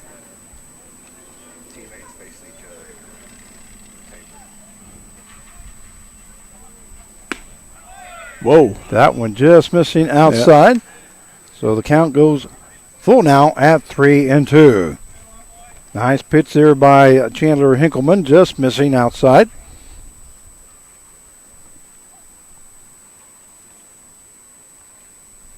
That one fouled off there by Weems. Count stays at full at 3-2. We got Coach Wirt right here. We've coached many years ago, championship team, right there. And his son's here going against. Ball is fouled off by Weems. And they both go to Tabor. Yeah. They both go to Tabor. Teammates. So it's kind of like bragging rights, when you have this. Cause we already got Johnson in the inning last inning. Yeah. So the count stays at 3 balls, 2 strikes, and here's Hinkleman's pitch. A swing and a miss by Kelsey Weems as he goes down swinging for out number 1. What a great pitch there by Chandler Hinkleman. Boy, he really hung that one up there, and then all of a sudden it just broke down, and Weems could not catch up with it, so he makes the first out of the inning. When he executes that pitch, nobody can hit it. I mean, it's dropped so much, and it's a late drop. And that is the second strikeout recorded by Hinkleman. Going to bring up the second baseman, number 13, Brett Westerman. That one lifted to the third base side. Not sure if the shortstop looks like he has taken control of it. Does get under it, which is Eshelman. Makes the catch for out number 2. Also moving over was Riley and Kassane, but Eshelman took control and was able to make that catch for out number 2. It was good coverage, though. That'll bring up the center fielder, number 3, Mason Hartman. So we have 2 down here in the bottom half of the 5th inning. As scores 7-0. Swing and a miss there by Hartman. So Hartman's now, 1 for 11, and you got his first hit today in the series. Hartman comes in back. Oh, correction, that's Westerman. That one in there for strike. So the count goes to no balls and 2 strikes. Defensively, we have Andrews at first, Ross at second, Eshelman at short, Riley at third, Kassane in left, Gaston in center, and Corper is in right field. Martinez catching, and Chandler Hinkleman in there pitching his second inning of work as the count goes to 1 ball, 2 strikes to Mason Hartman. And here's the pitch. Swing and a miss there by Hartman as he goes down swinging for out number 3. And that is the third out and the third strikeout recorded by Chandler Hinkleman. So the bottom half of the 5th inning for the Rose Hill Sluggers. They scored no runs on no hits, no errors, and nobody left on base. At the end of 5 innings of play, it is the Rose Hill Sluggers 7 and the Newton Rebels 0 and we'll be right back.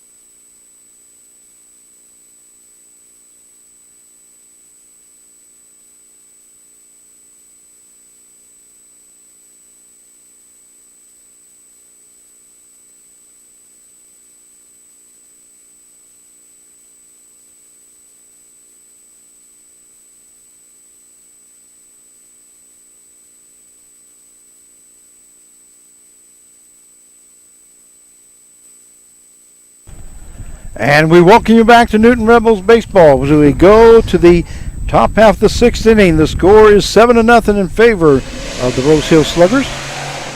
Whoa, that's not your car, Frank. That's not my car. Okay. I thought our intro was coming on. Yeah. Wow. Okay, that's going to bring up the right fielder, number 10, Carl Corper. Corper is 0 for 2 here tonight, as he comes in batting .375 for the season. A hard hit ball there past the first baseman, so Corper records his first hit of the game. He's going to go for extra bases, is in standing up at second base. So the Newton Rebels get things started here in the top half of the 6th inning. There was a little confusion right there.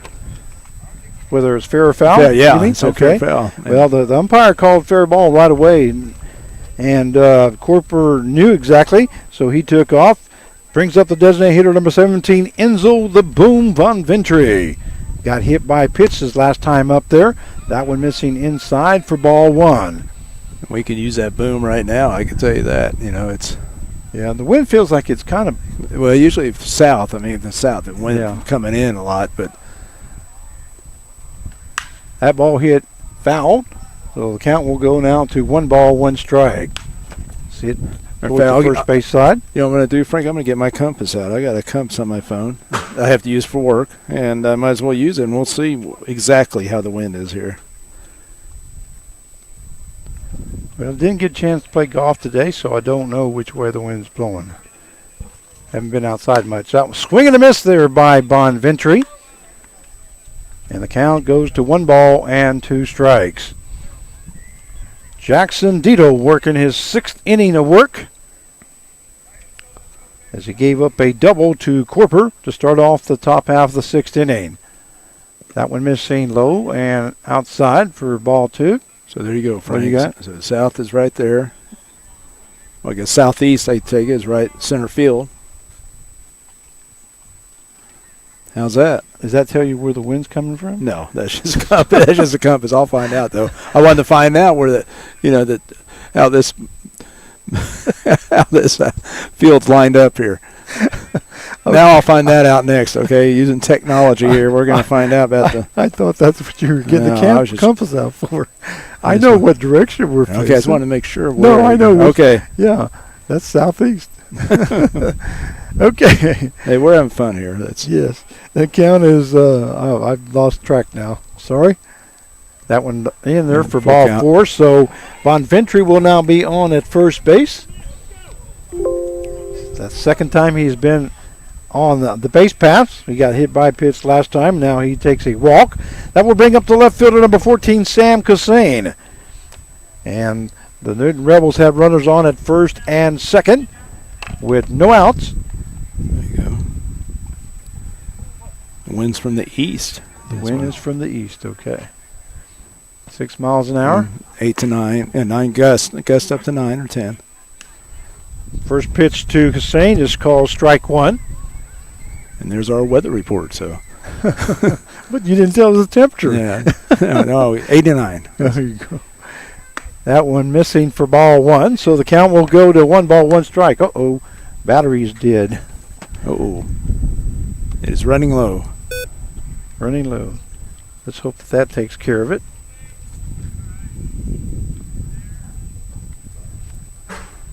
That one missing for ball 2. It is plugged in over there. Yeah. Plug us in that last one there. There you go. Is that better? 2 balls, 1 strike now to Kassane, as we do have runners on at first and second, with no outs here in the top half of the 6th inning. 7-0 is the score in favor of Rose Hill. And here's the pitch. Ball hit to the right-hand side, but going to be foul.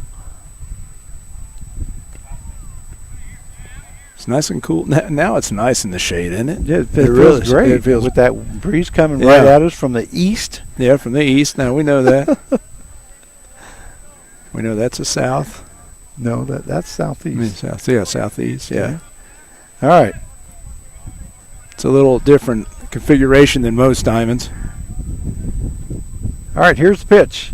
That one hit right back towards second base. Second baseman Westerman goes to Johnson. Johnson over to Kosas for the double play. Moving over to third base is Corper. So a 4-6, 4-6-3 double play.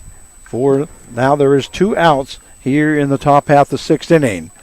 That is going to bring up the catcher, number 23, Joey Martinez. And Baxley goes out to talk to Jackson Dietl. There is somebody warming up out in the bullpen. Well, he's going to ask Tyler, Veramontes what he saw. Coach Clark is asking for some help. But I don't think there's anything that would change it, do you? I didn't see what was going on there. No, just on. I just thought it was a routine double play there. You mean I got to watch the game too? Yeah, that's. Okay, so we have 2 down now here in the top half of the 6th inning. Okay, we do have a runner on third though, so we do have a runner on at third base with 2 down, and Joey Martinez at the plate. Martinez is 0 for 2. There's a foul ball on here at home plate. That ball goes towards first base, but did hit Martinez in the foot area. So the count is no balls, 1 strike. And home plate umpire Villamontes throws that ball out. Back in his day when he played for him, he played first base, but he also pitched them and had a knuckleball. I wonder if he ever throws that if he gets mad at a pitcher. Now you said he's related to Mike? Yeah, cousin. Okay, yeah. I know Mike. That one missing high for ball 1, so the count goes to 1 ball, 1 strike now to Joey Martinez.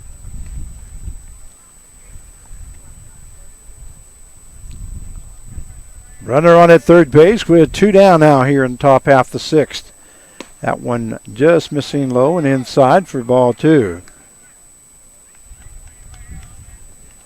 2 balls, 1 strike now to Martinez. Dietl, I mean, he's getting up there in the pitch count too, but he's still looking good. I mean, still around the zone. Yeah, most scoreboards that we have in the league have a pitch count. That one missing outside for ball 3. 3-1 now the count. To Joey Martinez. On deck is Eshelman. But like I say, this scoreboard does not belong to the league. It belongs to Friends University. That one is foul ball lifted to the right-hand side. Second baseman Westerman trying to get under it. Does make the catch for out number 3. So a fly out to the second baseman for the 3rd out. And here in the top half of the 6th inning, as the Newton Rebels started with runners on at first and second with no outs, cannot produce. And at the top half of the 6th, they scored no runs on 1 hit, no errors, and 1 left on base. At the end of 5 1/2, it is the Rose Hill Sluggers 7 and the Newton Rebels 0, and we'll be right back.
And we welcome you back to Newton Rebels Baseball as we go to the bottom half of the sixth inning.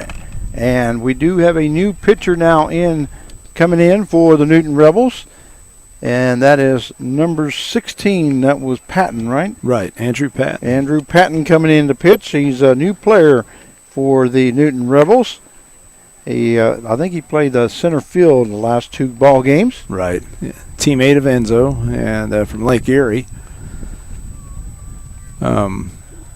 Like I said, we don't know much. This is our first time, folks, so we'll see what he does have. I know he's pitched some, and some of these guys they can do the two-way thing. They can actually play position and they can pitch, and we need some arm help right now, just because the bullpen's getting pretty worn down, and so with the summer and everything else, so it's going to be interesting to see what Mr. Patton can do for us.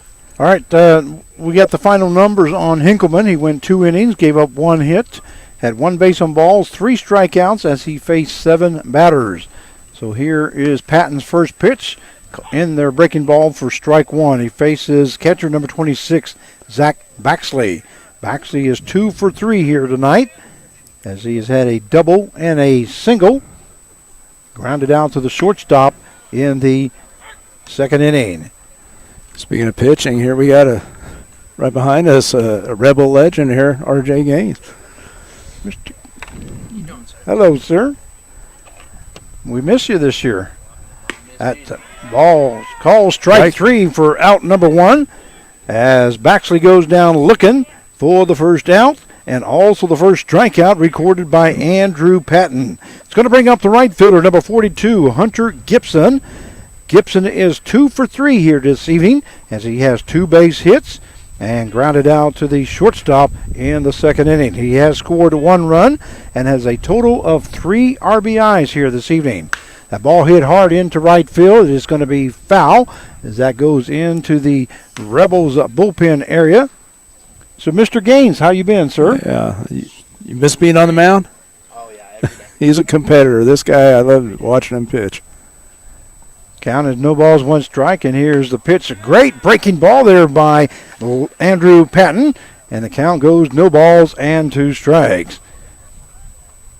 Nice pitch there by Patton as he's now up with 1 down here in the bottom half of the 6th inning. There's a fast ball lifted past the second baseman and the first baseman. So in for a base hit with his 3rd hit of the ball game is Hunter Gibson. Yeah, again, I mean, what do you do? What do you do? How can we get that guy out, even off speed or whatever? But, we're trying to figure him out. And I don't know. I mean, 4 for 5 one game, 2 for 4, and he's 3 for 4. 3 for 4 today. So it's going to bring up the first baseman, number 33, Garrett Kosas. Kosas is 2 for 3 here this evening. He's batting .367. as he does have 13 RBIs and 7 home runs. At .367 he's 18 out of 49 for the season. Here's the pitch. That one missing inside.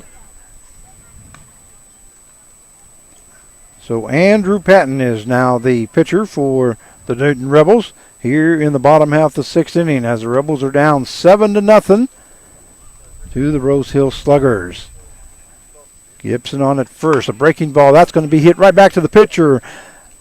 Patton. Patton goes to second base with nice. The shortstop covering Eshelman, and it goes to first for the double play. So a 1-6-1-6-3 double play, and I believe that's the second double play performed here by the Newton Rebels. As a matter of fact, that's the third one, right, because that double play on that fly out to the center fielder. And I like how Eshelman right there, he had to get that ball. That was a low throw. So anyway, but he made it good footwork and everything, made a nice strong throw and got the double play. I was kind of worried he wasn't going to get that throw off.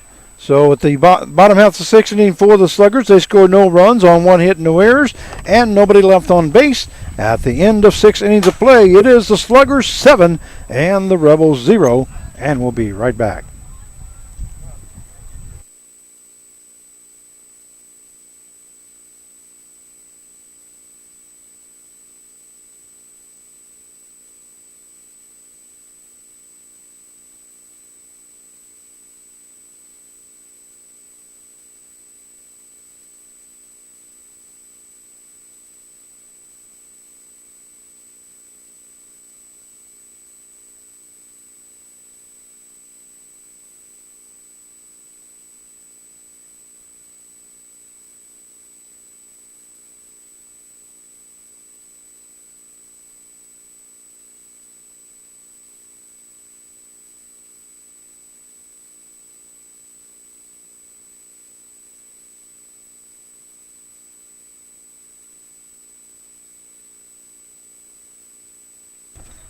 And we welcome you back to Newton Rebels Baseball. This is Frank Martinez, your play-by-play announcer, joined by General Manager Mark Cavallo this evening. As the Newton Rebels are down 7-0, we are going to have a new pitcher now for the Rose Hill Sluggers.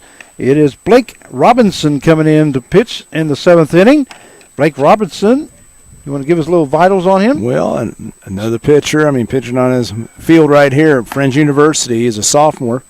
He's 6'1", 230, righty, from Clearwater, Kansas, right down the road. Okay, so he's coming in, and so far he's appeared in 3 ball games, has pitched 6 innings, has 3 strikeouts, 5 base on balls, as he's given up 4 hits.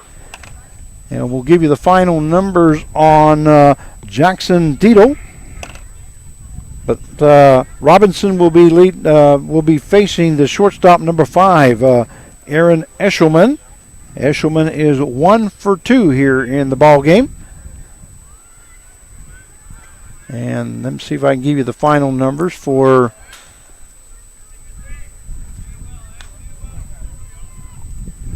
Dietel.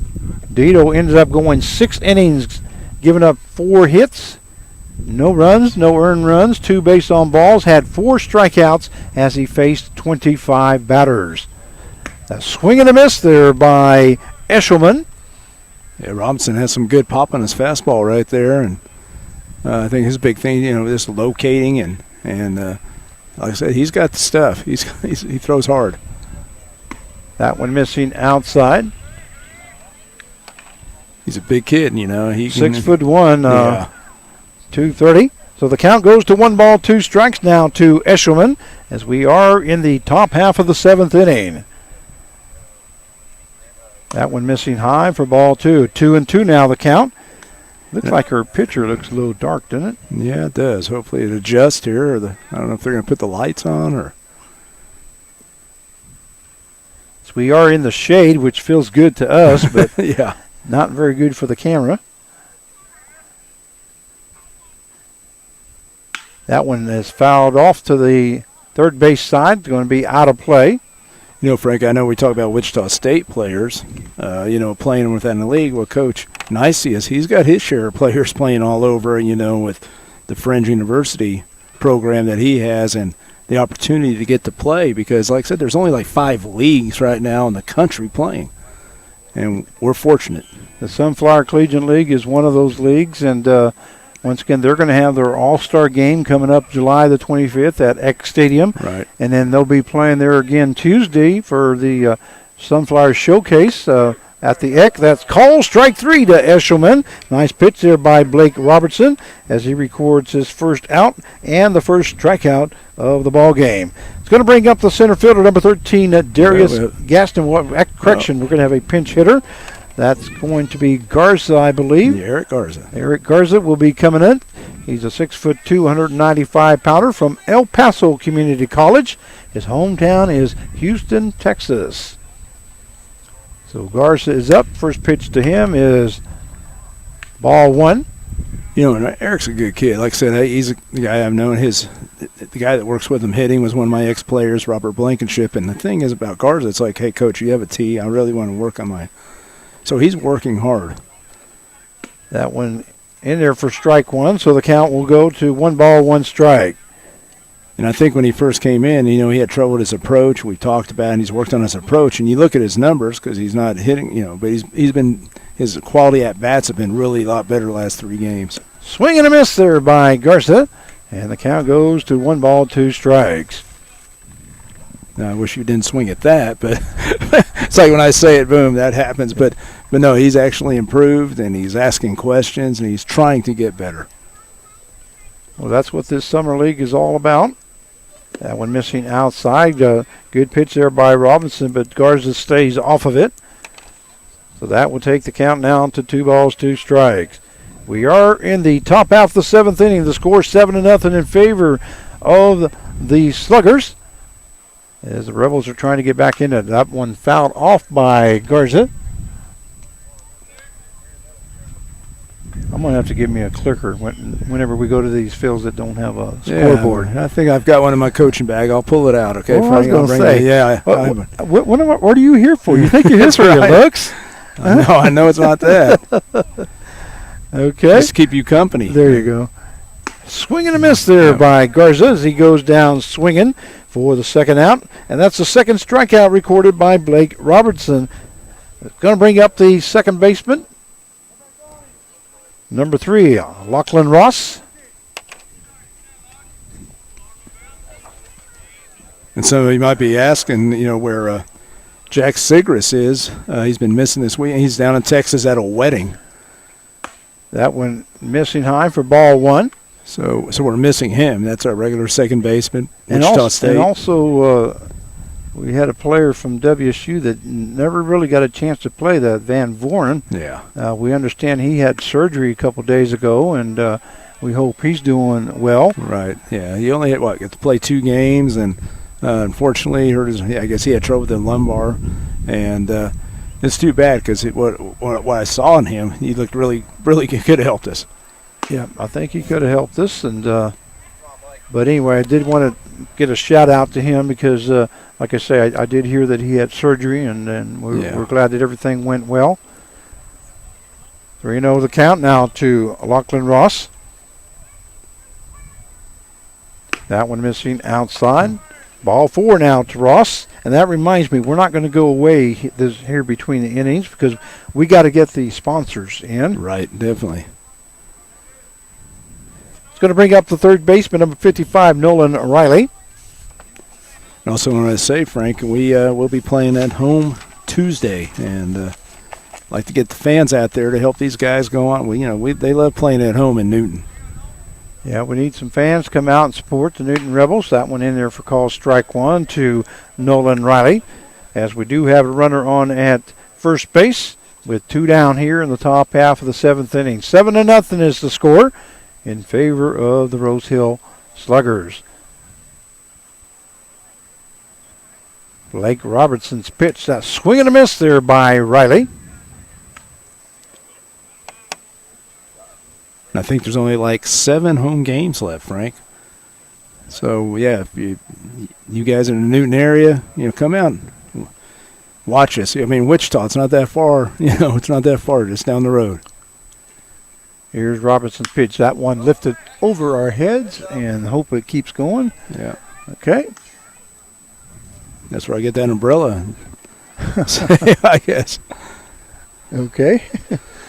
We got to protect us, Frank. It's a pretty tall backstop.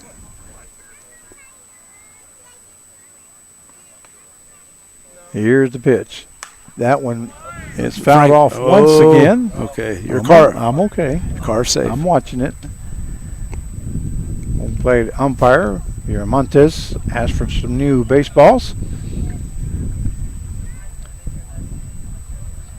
I got count, no balls, 2 strikes.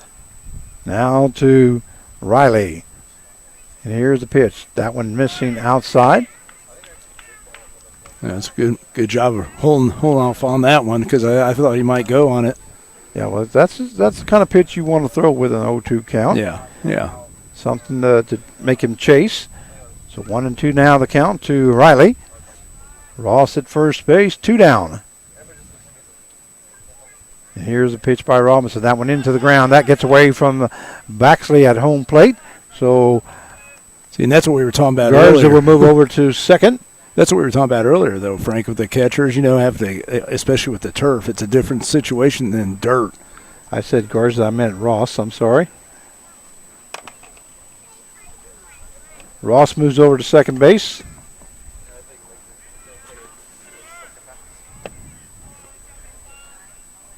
And 2-2 now the count. Here's the pitch. That one hit to the right-hand side. That may fall in for a base hit, and it does by Nolan Riley as he records his first hit of the game, and a score will run as Lachlan Ross scores from second base. The score now 7-1 in favor of the Rose Hill Sluggers. So a great job of base with the bat there by Riley. Right. Yeah, and he went with it too. He went, took the ball to the right side. So he records his second hit of the game and the first RBI. First run scored here by the Newton Rebels. That's going to bring up the first baseman, number 21, Lincoln Andrews. Andrews is 1 for 3 here this evening. He recorded a base hit his first time up, struck out his second time, and flew out to center field his third time up.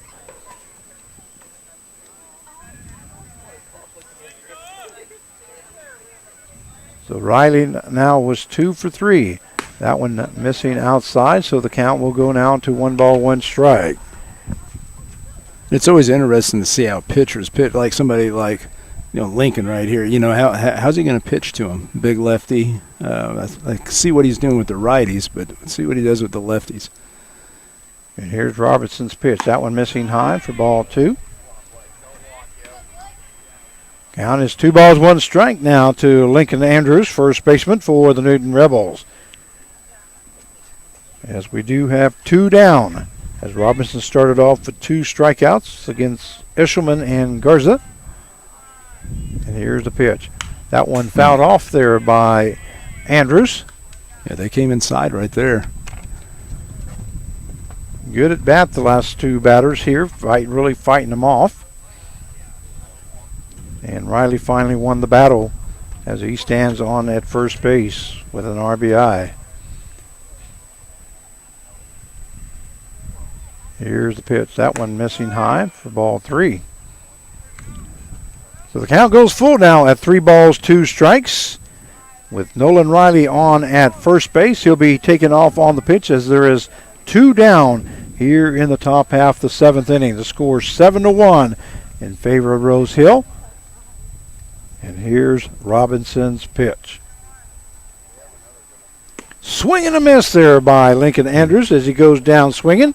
And Blake Robinson strikes out the side for the 3rd out. And that is the 3rd strikeout by Blake Robinson. So the top half of the 7th inning for the Newton Rebels, they score 1 run on 1 hit, no errors, and 1 left on base. At the end of 6.5 innings of play, it is the Rose Hill Sluggers 7 and the Newton Rebels 1. And we'll be right back.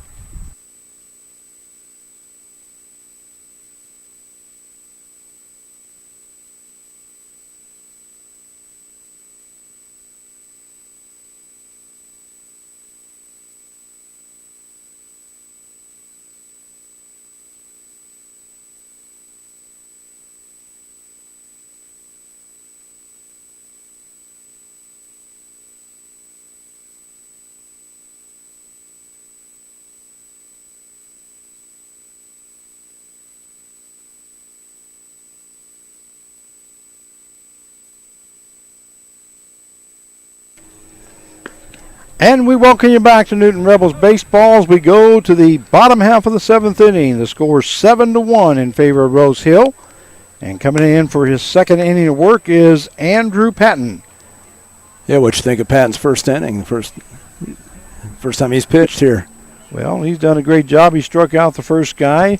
Next guy comes in and gets a base hit, and then he makes them hit into a double play. Yeah, and that was right through 2, 3, 4 in the batting lineup, the tough part. Going to bring up the 3rd baseman, number 8, Ross Cadena, here in the bottom half of the 7th inning. Steele on deck and Johnson in the hole.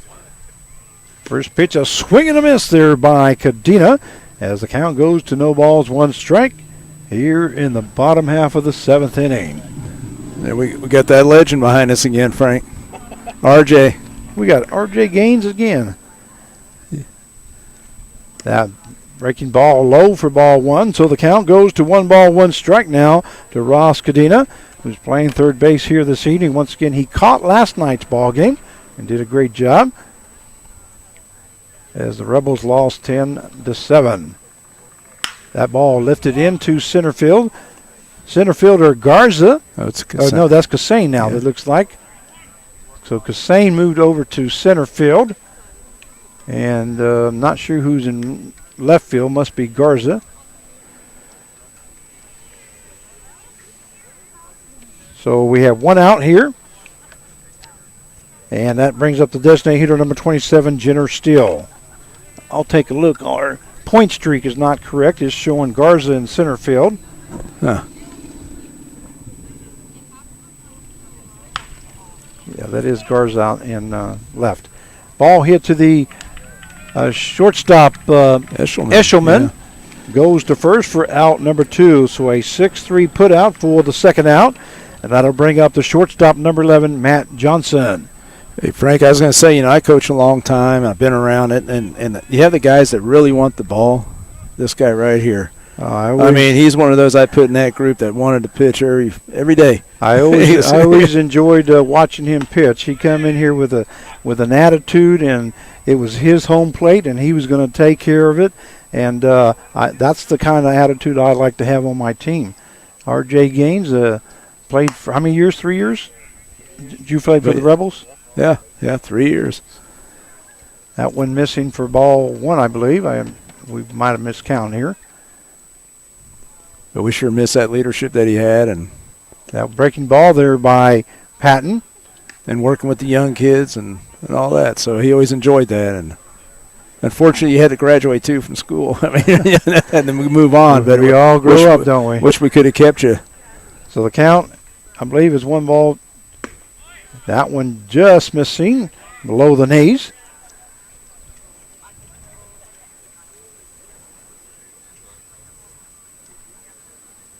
And Point Street not working, so the home plate umpire is going to have to tell us what the count is next time. Swing and a miss there by Johnson. I believe the count goes full now at 3-2. We'll see. It is full at 3-2. With 2 down here in the bottom half of the 7th inning. 7-1 is the score. Great pitch there by Patton, and Johnson goes down looking for the 3rd out.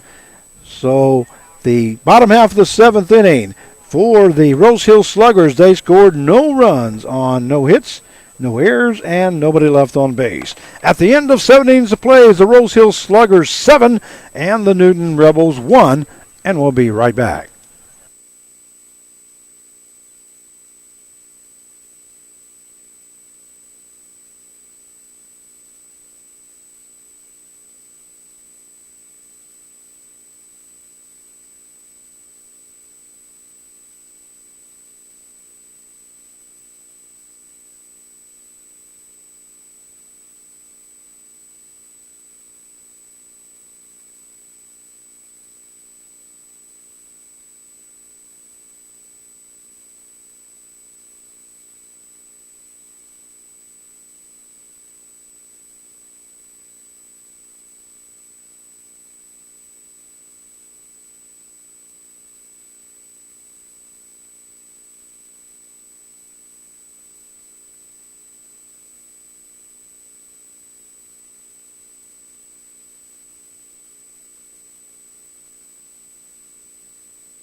We welcome you back to Newton Rebels Baseball as we go to the top half of the 8th inning. And looks like we're going to have a new pitcher now for... Yeah, it's number 12, Grant Adler from Cali County, and he was a high school senior. So he's going to Cali County, I guess, in the fall here. And if I'm not mistaken, the Adlers, I know a lot of Adlers. I played at Cali County, but I played from Arkansas City, and there's a lot of them around Winfield. So I guess we can check that out and let you know. But if he's going to Cali, it's a great program. Okay. Well, Robinson went 1 inning, gave up 1 hit, 1 run, 1 earned run, 1 base on balls, had 3 strikeouts as he faced 5 batters. And the first batter that Adler will face will be the right fielder, number 10, Carl Corper. Not exactly sure what's going on out there. I don't.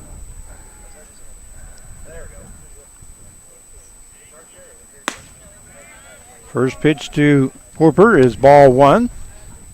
So the count is 1 ball, no strikes. It's amazing. We seen something like they hit Tanner Leslie yesterday. What he did, about 13. That hard hit ball to the right side, but it's going to be foul. So the count will even up now at 1 ball, 1 strike. But he had Leslie, who was a high school senior this past spring, and then you have, Adler. They have some good young players, good young pitchers. 1-1 the count now. Nice pitch there by Adler as that's in there for strike 2. So the count goes to 1 ball and 2 strikes.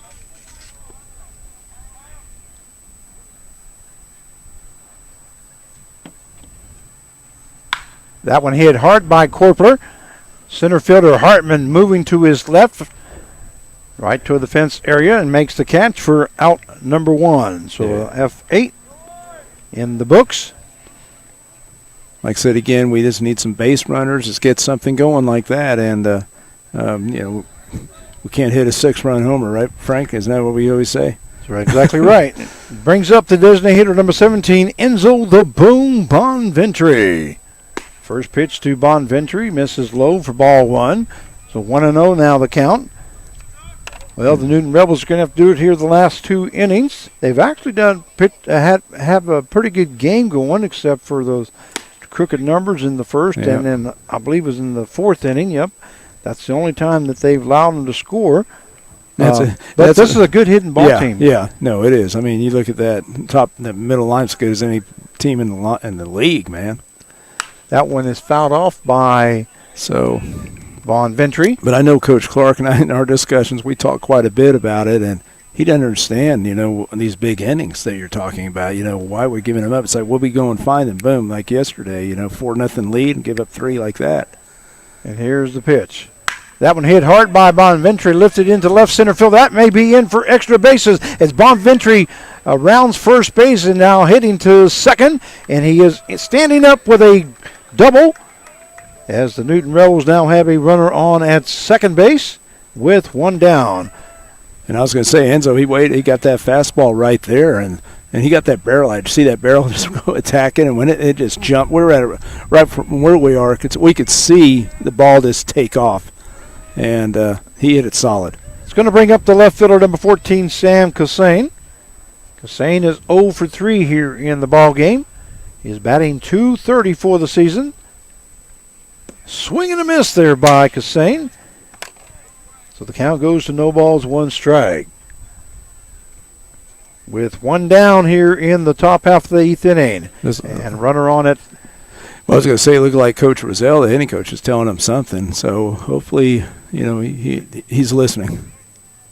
That one missing high for ball 1. So that will even up the count now at 1 ball, 1 strike. So we got Roger on deck here. And with no lights on, we apologize about how dark it is out there. We can see it on our monitor here. That one missing high for ball 2. 2-1 now the count.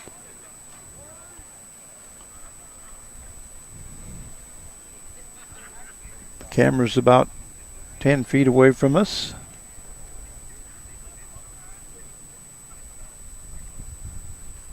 Well, we started an hour earlier, so I guess, but... That one missing low for ball 3. 3-1 now the count. And I know they were saying, somebody asked me why, and I said, well, somebody was talking about the lights, because it definitely was yesterday it was a lot of trouble out there for the fielders, if you remember. We did notice that the outfielders had a problem. That one called strike 2, so the count will go full now at 3-2. To Sam Cassane, who's playing now playing center field.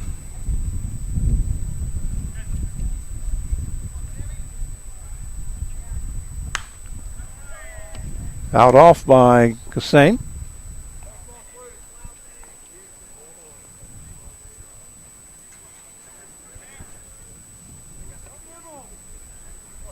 As Bonventry stands at second base with 1 down here in the top half of the 8th inning. Down 7-1 the Rebels are, and there goes Cassane to first base on a base and on balls.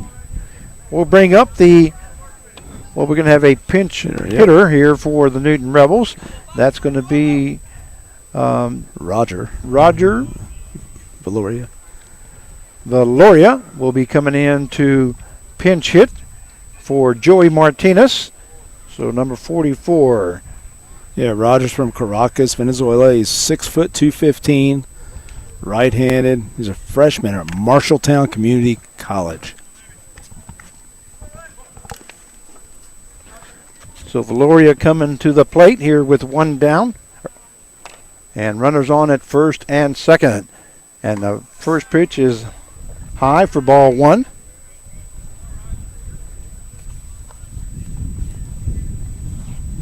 And Roger Valoria, we like to say high to Father, Rengo and Roxana Rojas. And the ball lifted into right field. Right fielder backing up, making the catch for out number 2. And nobody advances as that ball was thrown in right at the bag at second base. So Valoria drove that hard into right field, but not able to get a base hit. So we have 2 down now here in the top half of the 8th inning. That will bring up the shortstop number 5, Aaron Eshelman.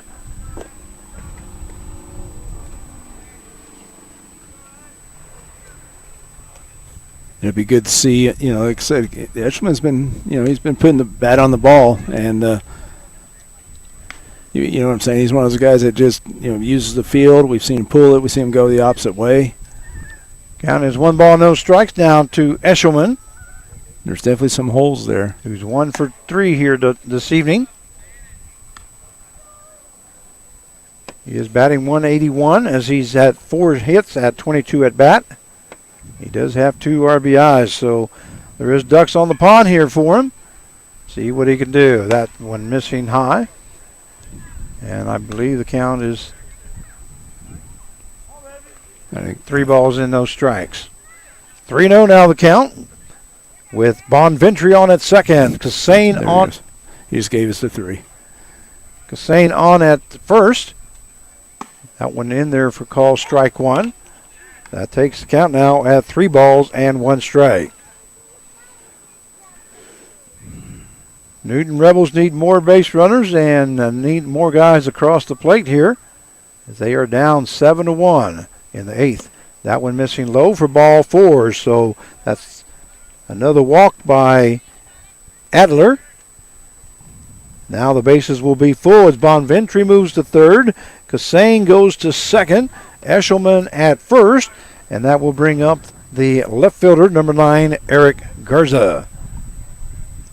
And that's what we're talking about right here, to stay within yourself right here. Remember, the pressure's on that pitcher. He just walked, the 2 guys ahead of him, so. There is 2 down here. First pitch to Garza is high for ball 1. So 1-0 now the count, and I don't see anybody warming up out in the bullpen. But again, getting back to approach, is where Eric needs to just be patient. Don't help the pitcher out. That one in there for call strike 1. So the count will now go to 1 ball, 1 strike. So Eric Garza, the batter for the Newton Rebels. As we do have 2 down here in the top half of the 8th inning with the bases full. That one missing outside for ball 2. And Adler looked like he kind of wanted that one, but it was outside and high. 2 balls, 1 strike now to Garza. And here's Adler's pitch. That one missing inside for ball 3 as that sailed in to Garza.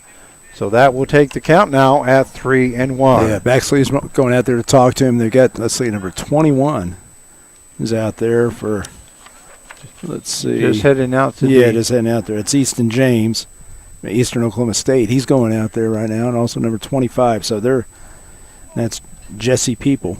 So we'll see what happens here because they're not throwing yet. So the count's 3 balls, 1 strike now to Garza, and here's the pitch. That one missing inside for ball 4. So Bonventry will score from third base. Cassane will move to third.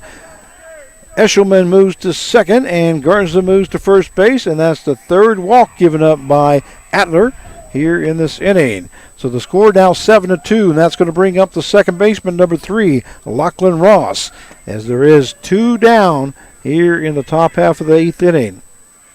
And first pitch is called strike 1 to Ross. See, that's what you're supposed to do right there. You take one. I mean, they walk 3 guys in front, I believe. So, I mean, it's, don't help them.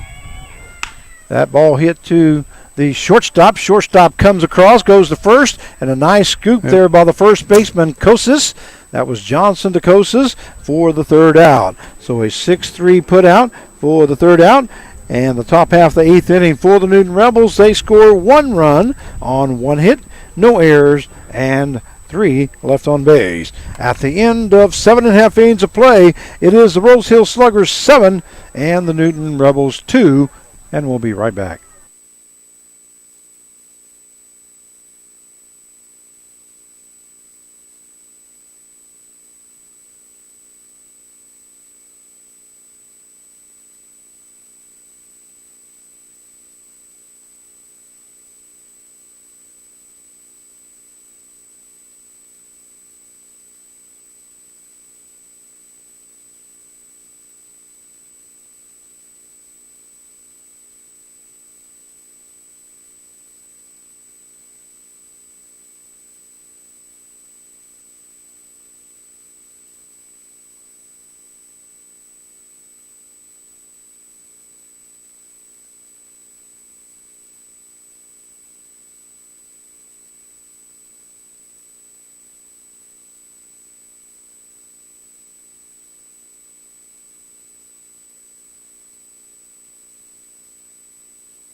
And we welcome you back to Newton Rebels Baseball, and we found the correct button to lighten things up a little bit. Good job there, Carv. Hey, we're figuring things out this summer, aren't we? Well, normally the lights would come on and we would be fine, but with no lights here tonight, we had to find it on the camera, and Carv did it, so good job.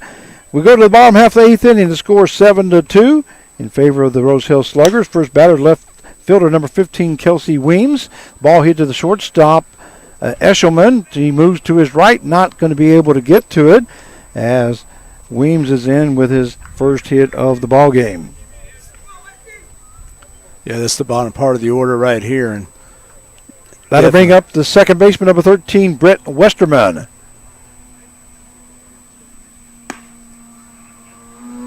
And I think we got a new pitcher. Yeah, we got the new pitcher. We got 17? Yep. Should be no, I think it's Corper. Corper. Yeah. No, number 10. Yeah, Corper. Okay. Carl Corper, like I said, we just talked about it, the guys that can play position and also can play, pitch and can pitch. And we need some help with the arms right now because, like I said, some of the bullpen guys are kind of tired. So Corper comes in to pitch here in the 8th inning. And Valeria's in there at catcher. Okay. So Valario's in at catcher now. We'll give you the numbers for Patton. That ball hit to the second baseman. Second baseman makes the catch, goes to first for the double play, and that is the 4th double play turned over by the Newton Rebels here this evening. A great job there by the second baseman, Ross. Ross moved to his left and went to the ground with the ball, but then was able to come up and throw Weems out at first base for the double play. Yeah. So fly out to 4, and then a 4-3 double play. Great awareness by Ross right there. Staying under control. Quick flip over there. That's going to bring up the center fielder, number 3, Mason Hartman. And what do you always say? That's pitcher's what, Frank? Pitcher's friend. Yep. So double plays. And like I say, that is the 4th double play turned over by the Newton Rebels here this evening. That's kind of got them out of some good innings here. The Rose Hill, especially, I believe it was the 3rd inning where they had guys on at first and second, and they got into a double play. And actually that was the 3rd inning. Okay, Right. That one foul called strike 2. So I believe the count is a 1 ball, 2 strikes now to Mason Hartman, as we are in the bottom half of the 8th inning. And here's Corper's pitch. That one missing outside. And did I give you Patton's numbers? I think I did. He went 2 innings, gave up 1 hit, struck out 2 as he faced 6 batters. Yeah, in case I didn't give them to you. That's a good first time he's been on the mound for us. That one missing outside. And the count goes full now at 3-2. And this time we're not going to go away because we got to do the sponsors. We said we weren't going to last time, and we didn't do it. Those sponsors are so important to us. Yeah, we love you guys, man. We're going to talk about you. That one fouled off by Hartman. So the count stays full at 3-2. With 2 down here in the bottom half of the 8th inning. And the Newton Rebels are going to have to do it in the 9th if they want to come back and win this ball game. And here's Corper's pitch. That ball hits up the middle. Ross moves to his right, goes across for out number 3. So a 4-3 put out for the 3rd out. And the bottom half of the 8th inning for the Sluggers, they scored no runs on 1 hit, no errors, and nobody left on base. At the end of 8, it is the Rose Hill Sluggers 7 and the Newton Rebels 2. Once again, we'd like to thank all our sponsors for sponsoring us this year. We have Miller Insurance Agency, Elaine Brown. We have American Family Insurance, Ken Hall, Duty Works, Adam Pickerel, Conrad Insurance Group, Lydia Veer, and Dan Hines. Boston Insurance, Mark Boston. Pouch Enterprise, I'd like to thank Kevin Pouch. Realty Connection Store and Stuff in U-Haul, Brad Elliott and Connie Fainer. Roofing Services Unlimited, Brett Kaufman. Shamrock Car Wash, Sean Pinner. Pate and Paul, attorneys at law, Chris Pate. Affordable Autos, Galen Green. Remax Associates of Newton, Kansas, Alex Cabrera. Tim Marler and family, Tim Marler. Carl Hodges. And Dr. Brett Walsh, DDS. Odom John and Lori are player parents from John Odom. Yeah, good friends with Dodge City. And Newton Rec Commission, Bob Burke, Buy Local, and Ray Roofing. Once again, thanks to all our sponsors and our host families, Connie Miller, Joe Petlow, Michelle and Brett Kaufman, Robin Christopher Eshelman, and Aaron Eshelman, Tammy Schmidt, Chad and Joni Considine, and Zach Bravo, our player, who are our hosts. Once again, we couldn't do it without you. We thank you very much for being part of this program. And each of you guys are very special to this program and the existence of the Newton Rebels. All right, coming up to bat is third baseman number 55, Nolan Riley. Riley this evening is 2 for 3. As he has 2 hits, and that one fouled off by Riley. I believe the count is 1 ball, 2 strikes. So we think so far this summer, Frank, it's kind of been a blur the last month or so. Just all the games together. Might have one day off. Breaking ball missing high for ball 2. And I was thinking about that. I think these guys had three months where they didn't play. They, 3.5, whatever it was, and all of a sudden you're playing every day in the heat. So 2 balls, 2 strikes now. Ball to the shortstop. Johnson, he comes up, goes across the first base for out number 1. So a 6-3 put out for the first out. And that will bring up the first baseman, number 21, Lincoln Andrews. Now, if it felt like this all the time for you and me, I can handle that, right? I mean, you enjoying this? I mean, enjoying this weather right here? Oh, yeah, it's perfect weather right now. Except for the bugs are getting my ankles. That ball lifted into the second baseman. Second baseman, Westerman, gets under it, makes the catch for out number 2. Yeah, you got to watch those turf mites there, right? It's going to bring up the right fielder, or correction, now the pitcher, number 10, Carl Corper. And you know what? I didn't even check to see who was playing first base. There's a swing and a miss there by Corper. I meant right field for the Rebels because Corper came into the pitch. And I apologize about that. That one fouled off there by Corper. So the count goes to no balls and 2 strikes. 2 down here in the top half of the ninth. The score 7-2 in favor of the Rose Hill Sluggers. And the Rebels are down to their last out here. Breaking ball missing inside for count goes to 1 ball, 2 strikes. Try to turn so you get hit, but on the off-speed pitch right there. And Carv, I want to tell you that with no lights, we're going to have to put this stuff up in the dark, so you're going to have to help me out. And that's lifted to foul, and luckily not in my area where the vehicle's at. Boy. 1 ball, 2 strikes now to Corper.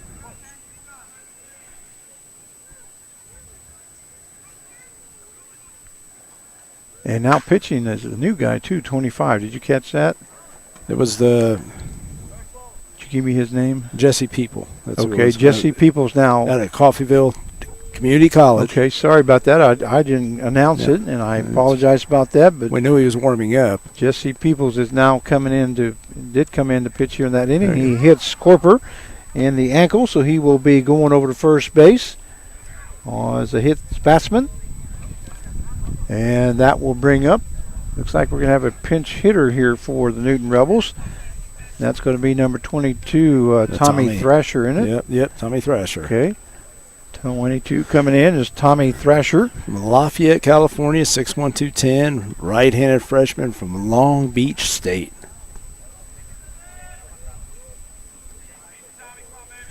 So Tommy Thrasher coming into the ball game, relief for Enzo Bonventry. Bonventry looked like he kind of came up hobbling a little bit after he hit that double, and when he came up on around at first base, I kind of noticed that. Did you? Yeah, and so I'm not sure if that's what the problem is, but I did notice that he kind of was not running fully, and just as he rounded the bag there, kind of slowed down a little bit, thinking that he might have been favoring the leg or something. Hope he's all right. Yeah. 'Cause, we're going into the stretch. We have what we have 15 games now, whatever we were talking about, Frank, and there's a ball thrown over to first base, and safely is Corper. And I'd hate to see anything happen to Enzo. He's been, he battled injuries when he first came here and had surgeries and all this, and now he's been healthy. That ball lifted foul along the third base side. What is Thresher's up? I was going to ask you. What's his numbers? Okay, Thresher comes in batting. Looks like 118. 118. Yeah, he's appeared in 9 ball games. Has been up the bat 17 times and has 2 hits. That ball lifted to the right-hand side, going to be foul. Well, almost hit another car. Yeah, I know earlier in the year he had some pretty big hits, and I know he went through a little funk like a lot of guys do and stuff. That's just part of it, being consistent. And there goes, and a swing and a miss there by Thrasher, and that's going to be the ball game, as the final score is the Rose Hill Sluggers 7 and the Newton Rebels 2. Well, Carv, 2 big innings by the Rose Hill Sluggers. 2 big innings by Rose Hill Sluggers, as they scored 3 runs in the first inning and 4 runs in the 4th inning. Kind of did the Newton Rebels in here this evening. Let me try to give you the final numbers here for the ball game. The Newton Rebels scored 2 runs on 6 hits, no errors, but I believe there was an error on the throwing error. Then the Rose Hill Sluggers scored 7 runs on 13 hits. And let me see if I had them for an error. I also had them for 1 error. Let's see here. Yeah, no errors for Rose Hill. So those 2 innings, the first and the 4th, kind of did the Newton Rebels in. And the Rebels just were not able to produce here today with just 6 hits and 2 runs. But if you look at it, you got the 3 runs in the first inning that they scored. And I was talking to Coach Clark about this. I said, sometimes, and he talked about it. He got on his players about being prepared, come out here, get ready to go, because it seems like it takes them a while to get into the game flow, if you notice that. And it's like 3 runs, and yesterday we had the 4-run lead, and then I don't know if it's losing focus or whatever, because if you ask anybody in the league, and I've talked to quite a few people, they say this team's a lot better. Mm-hmm. It's a lot better than it should be, and you and I have been watching it. And I think some of it's like, remember we talked about there's pitching, there's defense, and there's hitting. And it seems like when you have all 3, you're unbeatable. And I'd say like Cheney. Would you say? Cheney's like that. But when you have somebody that you don't have your pitching and then you don't have your defense, maybe you just got your hitting, which we've had a lot of, and then you only win maybe 30% of your games or something like that. So that's something that we've got to keep working on. And what we have 15 games left. Exactly right. Something like that. So we have 15 games left. And so you have to challenge these guys and go, come out and play your best games. Play your best. Come out, and that's all Coach Clark can do. That's all we can do. We don't have a minor league or anything like that. So anyway, hopefully it gets better on Tuesday. Okay. Well, once again, we will not be in action tomorrow. The Newton Rebels have a day off tomorrow. They will be back in action at home on Tuesday against the Sluggers. That will be the 4th and final game in this series. And then after that, I believe they start a series with Cheney Diamond Dogs, who are leading the league at 17-0. So it's just going to get tougher, and we're going to face the best. Yeah, you're going to see the best. Man. But like yesterday, I noticed they only won 4-2 or something. Right. So it's doable. They're just going to have to play a good, like I say, three faces of the ball game. Right, They're going to have to play it that way, and if they do, they got a chance to win. So once again, we'll be in action on Tuesday at 7 o'clock from home. By the way, what's Chad Fry will not be there Friday or Tuesday because he's got that's right. the city meeting or whatever. So it'll be you and I. So you're gonna have to find somebody to do your job. That what you normally do. Got some good people there that help us out. So we'll be it'll be myself, Frank Martinez, and General Manager Mark Carvala will be having the call for you on Tuesday. And so we want to thank you once again for watching. We'd like to thank our sponsors once again. We really appreciate it. And we'll see you on Tuesday evening. Don't forget that the Newton Rebels will be off tomorrow, so no ball game tomorrow. We hope you enjoy that day. Carv, anything else? No, just this.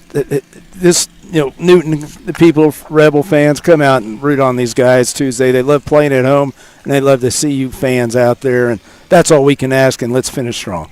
All right, so we'll see you Tuesday night. Tonight, the Newton Rebels lose 7-2 to the Rose Hill Sluggers. And that'll be it. Once again, this is Frank Martinez, the play-by-play announcer, along with Mark Carvala, our general manager. Wish you a good evening, and we'll see you Tuesday night.